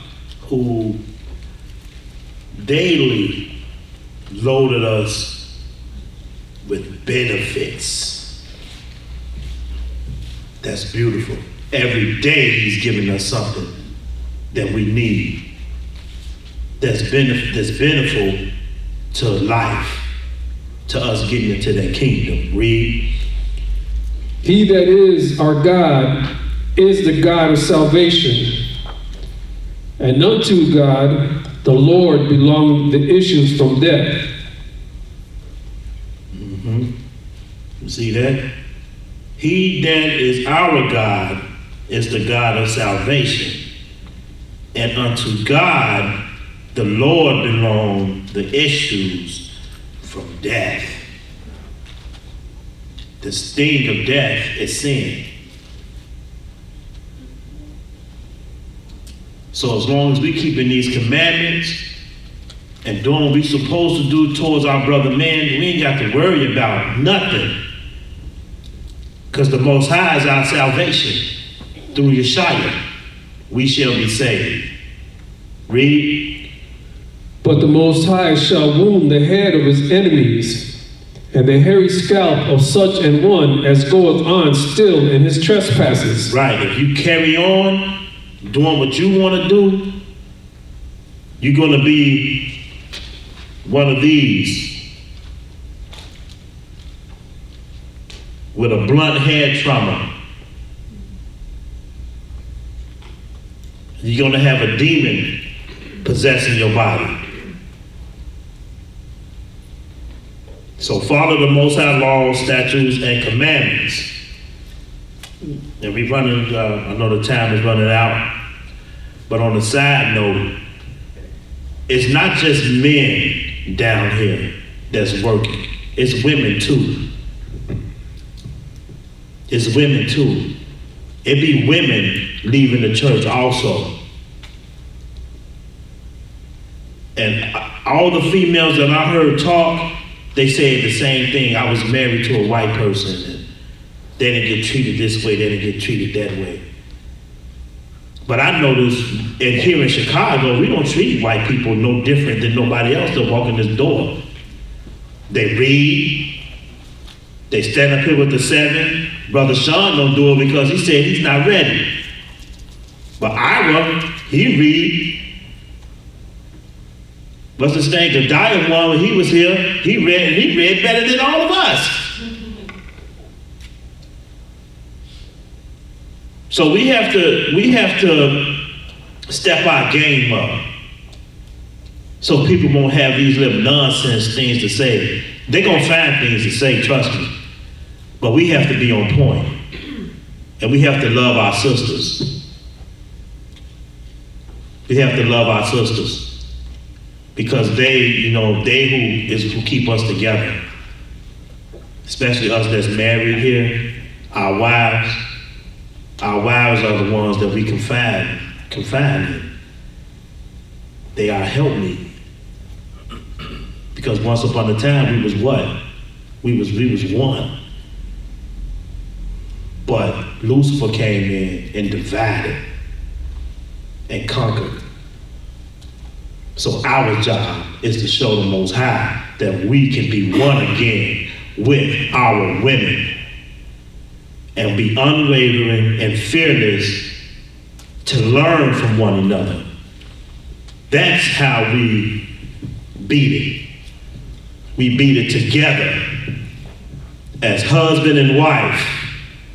A man shall leave his mother and father and cleave to his what? Wife. To his wife. And that's where family come from. And that's what we gotta do. That's how we beat it. Together. We stand strong together. Let's read the last commentary. Be strong in the faith and don't doubt the Father. Mm-hmm. Become steadfast through diligence and be thankful every day for the things he has given you already. That's right. Shalom. Shalom. Sorry about the coughing, but made it through. Questions? Go ahead, sister.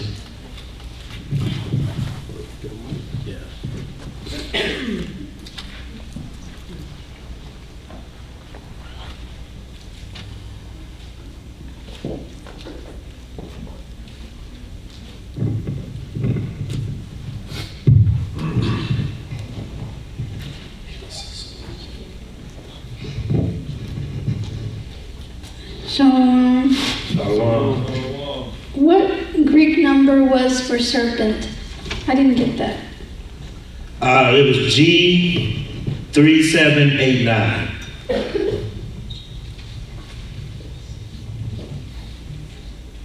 Tawada. Any more questions or anything anybody want to bring out? Of course, Tawada got something. All praise to the Most High for that young man. And now one thing, we got to get to the rest of this lesson, because this is, I like the way you bring it out. Definitely want to get to the rest of it, even though you stopped where you're at, but definitely would appreciate getting into it. If you could finish it up for us, that would be a blessing. I just wanted to go back to what you said about when a man didn't want to give up what he had. And I just put that to myself as far as with basketball. I done did a lot of things with basketball, you know what I mean? That wasn't good. And I just caught the sign that, you know, I was at an all-time high with basketball, going in the right direction, NBA, all that. And the things that I was into with doing that wasn't right. So I caught a sign from the Most High, like all of a sudden, a blink of the eye, my whole career just started going downhill, and I'm sitting trying to figure out like what's going on. And it's like he gave me a second chance to I felt like he gave me a second chance to get it right, because then I end up overseas in Bolivia and in Dominican Republic. But then I catch myself doing the same thing and not learning from my lessons that, you know, that I would say put me in a predicament to not being in the NBA. And it's like, then I start getting hurt just out of the blue. So, you know, then being introduced to GOCC, I kind of like figured like, okay, I think this is where I need to be, because I feel like if I was in the NBA, I would not be where I'm at right now. I'd be somewhere doing something I don't supposed to be doing. You know what I mean? Then another thing I want to say is, I forget, let me see, when you were saying that like, it's up to the Most High whenever it's his time that he want to take you up off the earth. I done been shot at, like in broad daylight, and didn't move a muscle. I just like stood there while the guy was shooting at me, my brother, and my cousin. And nothing hit me. And they running around, everybody was running around, I'm just standing there.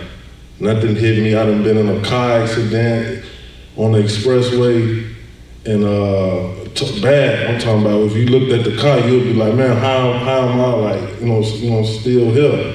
You know, I would get up out the car, lady running up to me, and I just walked out the car like ain't nothing happened. But you know, I knew it was the Most High just trying to shake me up to get myself right.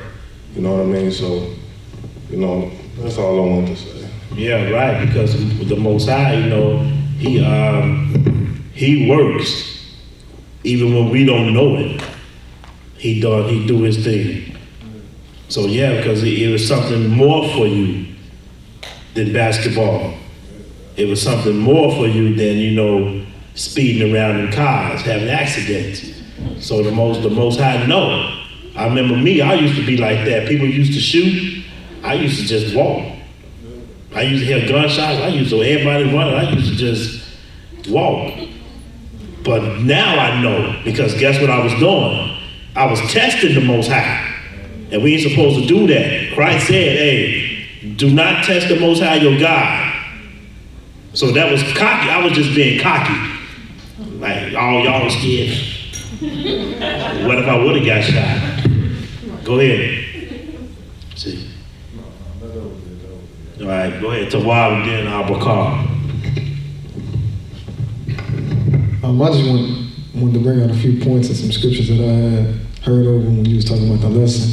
How the way like certain people, when they dealing with certain things, like I got you out. When they dealing with like how the way they are in the truth, or when it's come down to something they don't agree with a doctrinal point or something, how the way they want to just go against certain things. But even Paul and Peter and the apostles had differences too, and those certain things that came and they dealt with it. councils and meetings, and they constantly kept going and working with one another to make it better. You know, so it shouldn't be no excuse or nothing that's exempt to throw down anything. I got something in the book of Acts on that.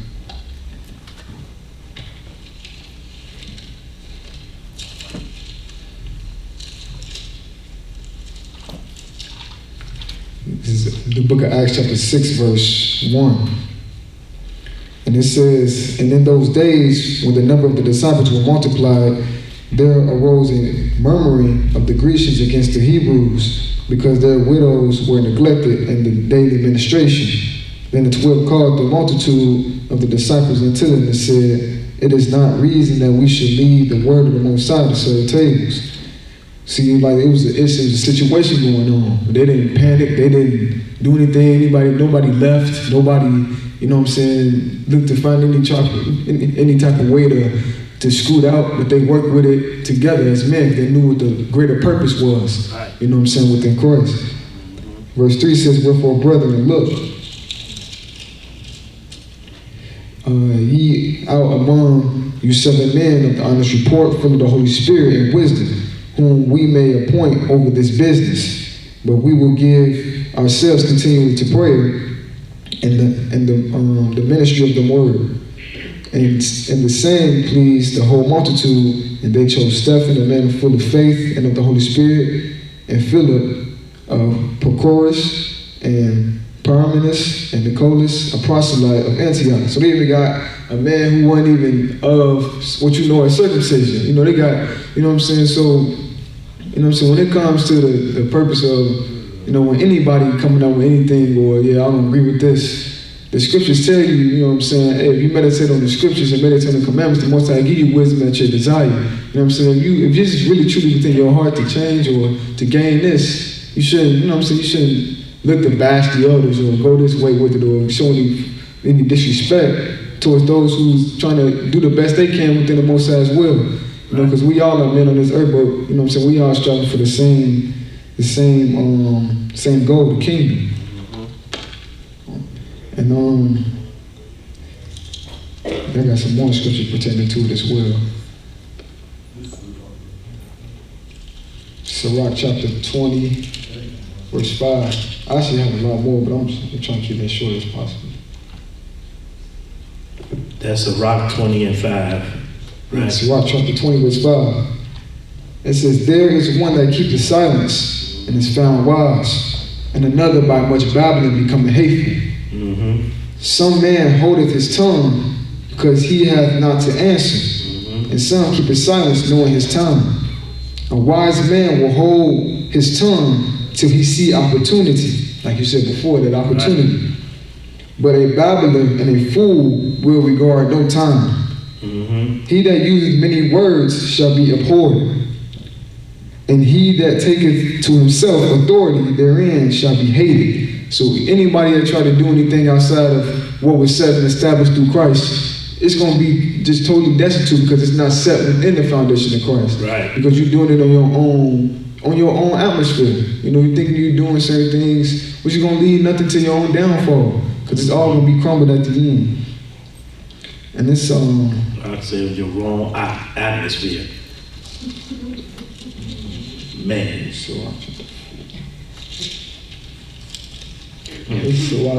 Sirach chapter 4, verse 25.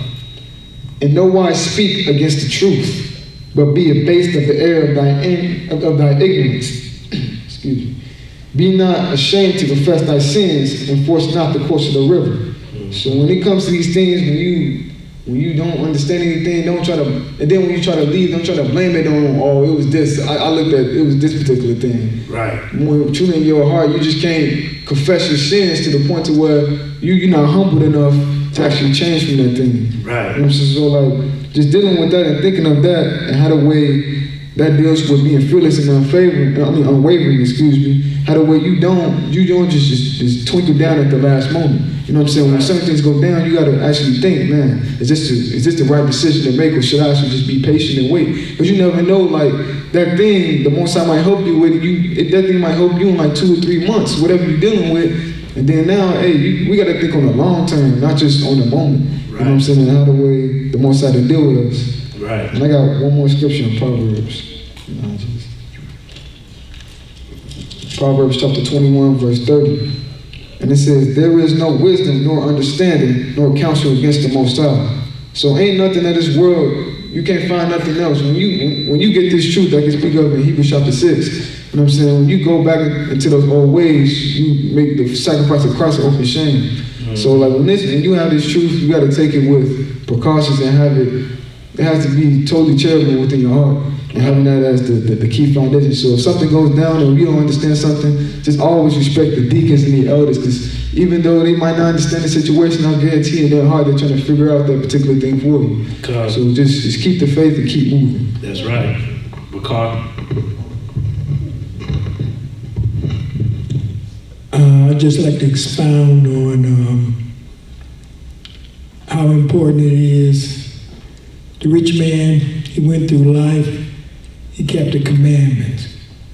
But when it was time to shed his burdens, his riches, he could not do it. Well, in the example that Yeshua gave was like a camel. It would be hard for a rich man to go through the harder. It'd be easier for a camel to go through the eye of a needle than for a rich man to get in the kingdom of heaven. In that illustration that Yeshua gave, those doors, those gates of those cities, for security reasons, they were like eyes of needle. And the camel actually had to get down on his knees, and all the gold he was carrying, or whether it was food or whatever was on his back, he had to shed it and put it to the ground and scoop through that that door. That was the only way to get that camel into that city. And it's the same way, you could carry the commandments around and follow the commandments in life, but one day you're going to have to decide to shed everything and utilize and believe in those commandments and believe that Yeshua is your Savior. And that's the only way you are going to go through that narrow path, through that eye of a needle, and get into the kingdom. That's right. Faith alone. Faith alone. That's what's going to get you through that. Go ahead, Al. All praises to the Most High. You hit on what I was just going to. You guys notice the sound difference when he got on mic, because it's important that you have it like this. You not like this, not like this. It has to be here. I don't even know what I was doing. But all praises to the Most High. I just wanted to bring out, you hit the nail on the head there, what was going through my mind. You began the lesson with Matthew, and then you went on to the faith of Peter and him sinking in the water, following what Christ was doing. So a couple familiar verses here. We have Hebrews chapter 11, verse 1, just to set it off. Now faith is the substance of things hoped for, the evidence of things not seen.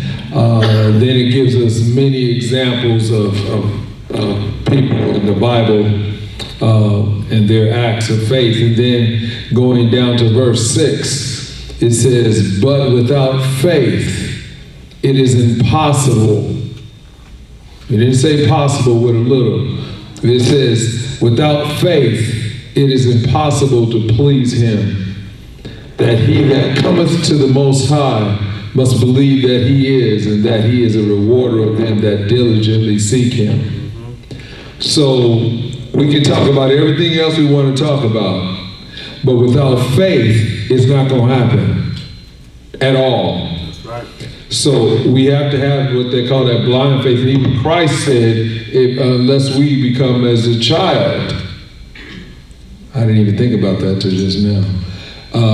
If we become as a child, and we know child, you can have a child standing up on a ledge or something, and the parent, the father says, "Come, jump down into my arms." That child's gonna do it. Because he's at the level, he has the faith in his father, blind faith.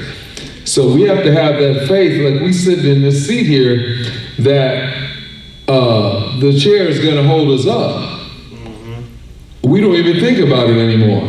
We just go there and sit down.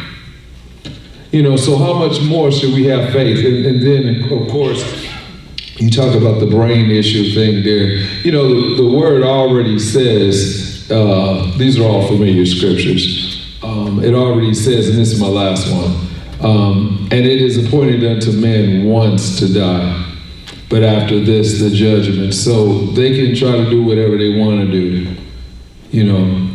They can try to do whatever they want to do. It ain't gonna happen. That's right. It ain't gonna happen. And did you notice how Satan is using everything down here? He messed up in heaven. He could have had all the glory. Right. But as soon as he fell, he got to get different chemicals. He got to get different wood, different this, different that. Anyway, I'm done. All praises. Come. Anybody else? I got two more. Got three. Got Brother Koala, Sister Nabala, and Sister Jaya. This will be quick. When you brought out 1 Corinthians chapter 15, verse 56, and it says, "The sting of death is sin, and the strength of sin is the law." And I know you've been going to a lot of the different the words and the understanding of what the words mean. And what inspired me to look up is strength, which is G1411. And it actually has a lot of words, but we understand that it has a word meaning. So it says the sting of death is sin, and the meaning of sin is the law. So getting that understanding where people might try to, say that why we don't follow the law because it's about sin, but when you go to Romans 7:7, Paul explains that he wouldn't know about the law. Right. He would know he was sinning but for the law concerning that. So I just saw that, just thought it'd be a little bit of a nugget for people. So. Come.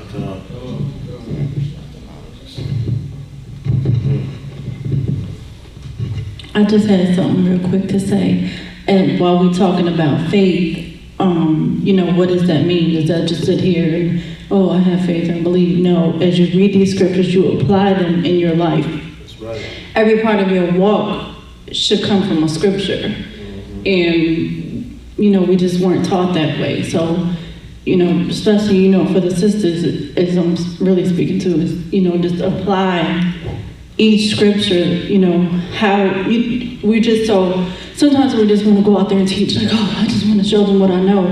No, you have to apply these scriptures in your life, understand what this walk is, and then you're able to teach somebody, and that's your faith. Right. Come.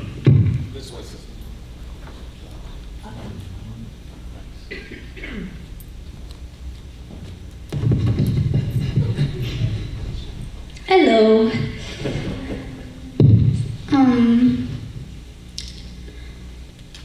A wise man told me one time this riddle, and I always wondered where he got it from. And he said there's two men at the fork of the road. And he said, which one would you ask for direction? And I was stumbled by that. And I finally said, the one that tells the truth. that wise man was my daddy, and my daddy is lost. And if you hear this, I really want you to listen to this study, because only from the tribes of Israel you can get it.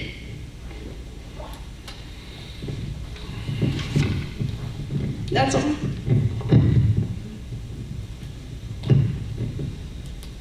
I had a question. We could go in after that, but I had a question about from Luke 8 and 49 through 55. You had said that before your soul goes to the habitation, it stays for 7 days or something like that, and I was just wanting clarification on that.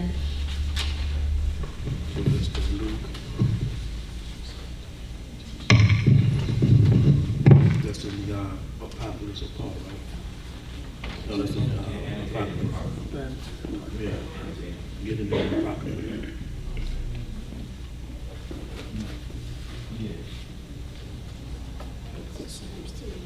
Yeah.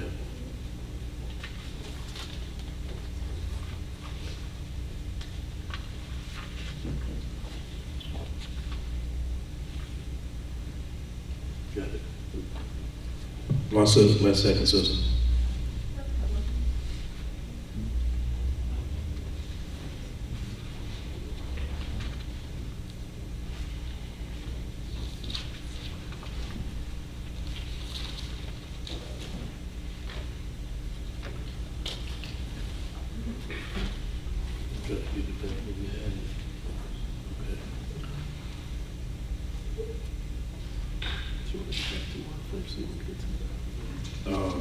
We'll get it right here in Luke. We're talking about in Luke when we was reading when he came into the house and the maid arose, and I was talking about the 7 days. The 7 days that when you pass away, it's 7 days that your body adores the light of the Most High. And it's in those 7 days, you're not in your habitations yet. You got it?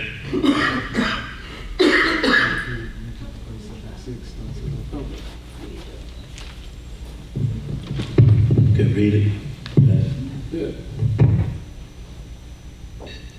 He answered me and said, I will show you that also, but do not include yourself with those who have shown scorn, or number yourself among those who are tormented. For you have a treasure of works stored up with the Most High. Get the chapter and verse. Oh. This is start off at verse 76. What is it? I can't go back to that. Second Esdras. Second Esdras chapter 7.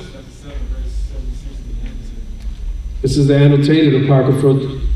This is the Second Esdras chapter 7, verse 76 from the annotated Apocrypha. Starting at verse 76, come.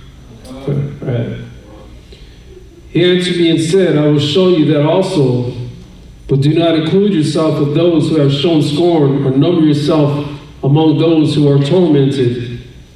For you have a treasure of works stored up with the Most High, but it will not be shown to you until the last times. Right, because remember, if I remember correctly, this was Esdras. He was asking the Most High about what happened to people when they pass away. And the Most High was showing them, Christ was showing them, and then this is what he was showing them. Read. Now concerning death, the teaching is, when the divisive decree has gone out from the Most High that a person shall die. Right, when the decree goes out from the Most High that somebody must die, when the Most High says it's time for this person to live. I mean, to die, even if you died in your sleep or if you was in an accident, the Most High still got to give the decree if you pass away or not. Read. As the spirit leaves the body to return again to him who gave it, first of all, it adores the glory of the Most High. Right, first of all, it adores the glory of the Most High. Read. If it is one of those who have shown scorn and have not kept the way of the Most High, who have despised his law and hated those who fear the Most High, such spirits shall not enter into habitations, but shall immediately wander about in torments, always grieving and sad in 7 ways. 7 ways. This are the people who's tormented. Those who show scorn toward the Most High. Read. The first way, because they have scorned the law of the Most High. The second way, because they cannot make a good repentance so that they may live. The third way, they shall see the reward laid up for those who have trusted the covenant of the Most High. Right. The fourth way, they shall consider the torment laid up for themselves in the last days. The fifth way, they shall see the habitations of the others are guarded by angels in profound quiet. The sixth way, they shall see how some of them will cross over into torments. Right.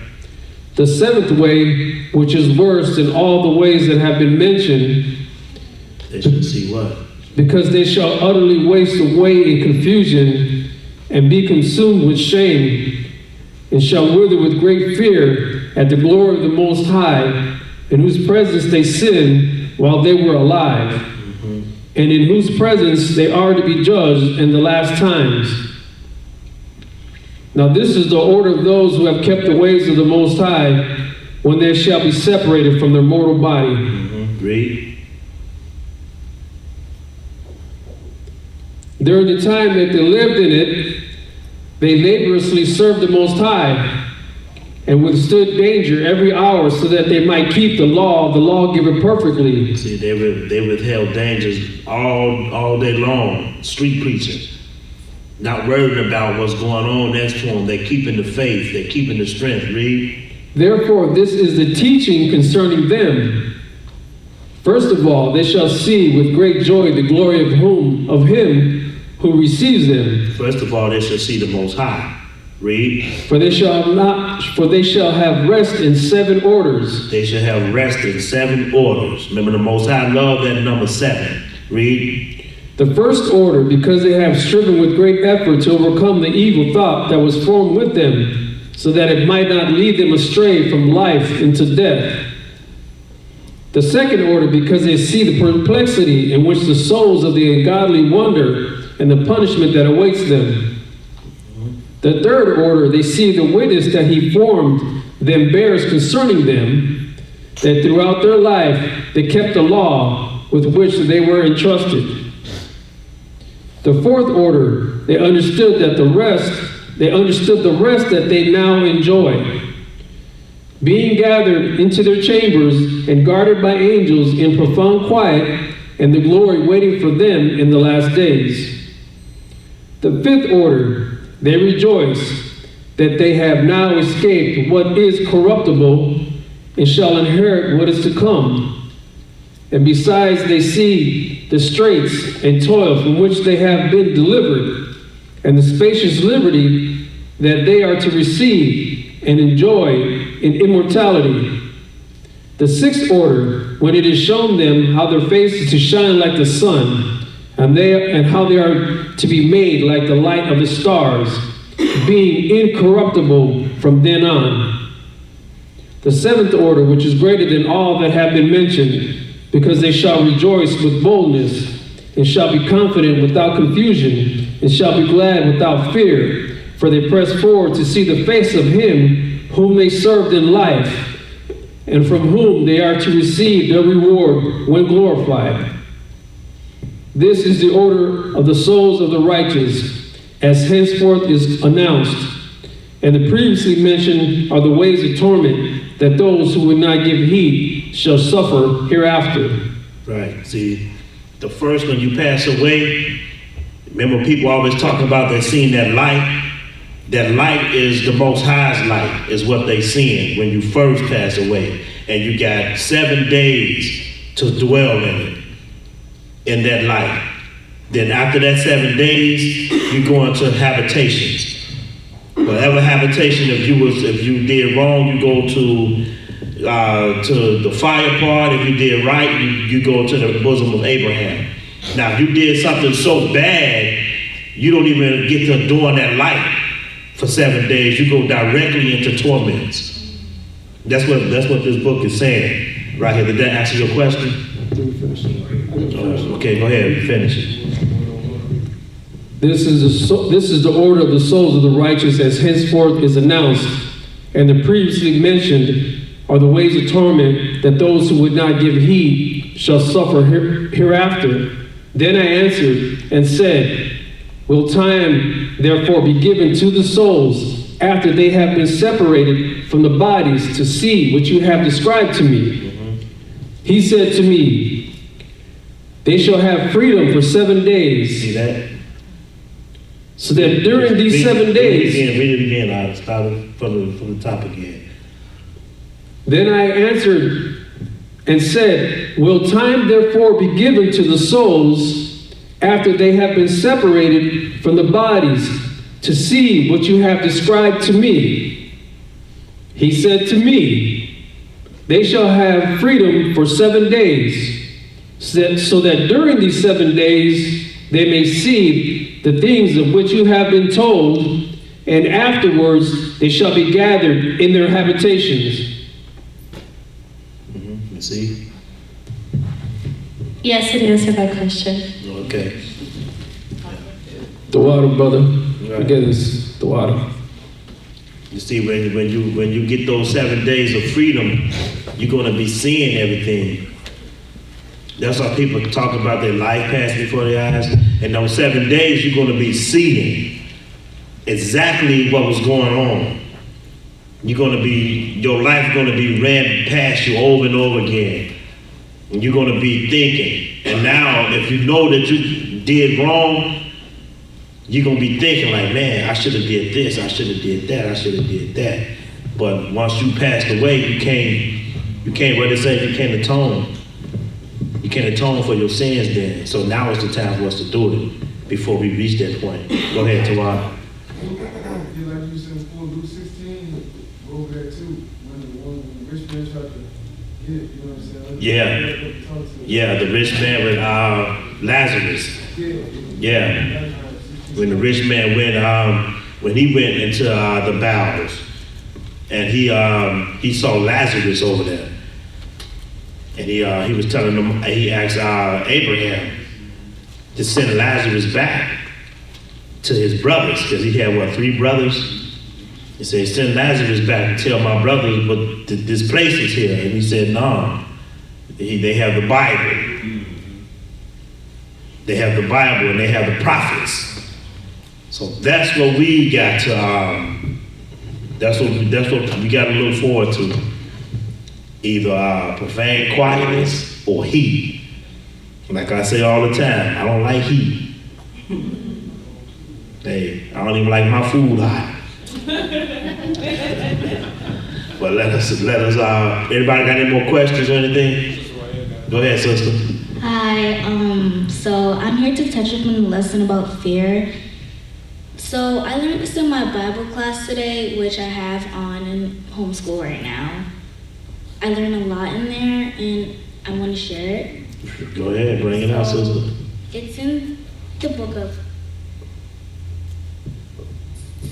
2 Timothy. 2 Timothy. Chapter 1, verse 7. 2 Timothy 1 and 7. And it says, for I have not given us the spirit of fear. And so I wanted to share that, and I hope you all, thank you. That's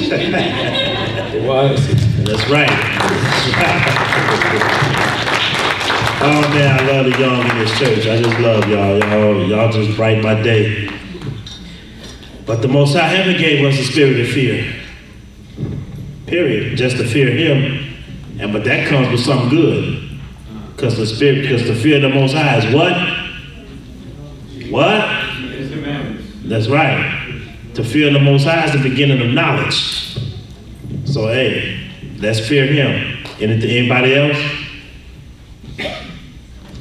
All right, well, let us go ahead, sisters. Was that Yeah. Con, chapter 7, we started at 37, 36. Chapter 7. Verse 7. Chapter 7, verse 76. It's chapter 7, verse 76. I got one more thing. Go ahead, sister. So when you talk about that light, that you see, the Most High's light, so my daddy had a situation, he said he'd seen the light. So when you see the light, will you be back with, if you just got another chance, If you see the light, that means that you saw the light. And if you came back, that means the Most High didn't send the creed out there. It wasn't your time yet. You know, because if he said, if you see the light, and he say, hey, float around here for a minute, hey, that's something different. But if you see the light, if he send you back to your body, that means, hey, it's not your time yet. You still got work to do. Yeah, because he was like clinically gone for like 2 minutes. Yeah. I'm explaining that to him. Right. All right. Well, let us pray out. Really breaks my heart. Cause we've been lied to, misled for years. Calling out to the Most High on this trail of tears. Higher,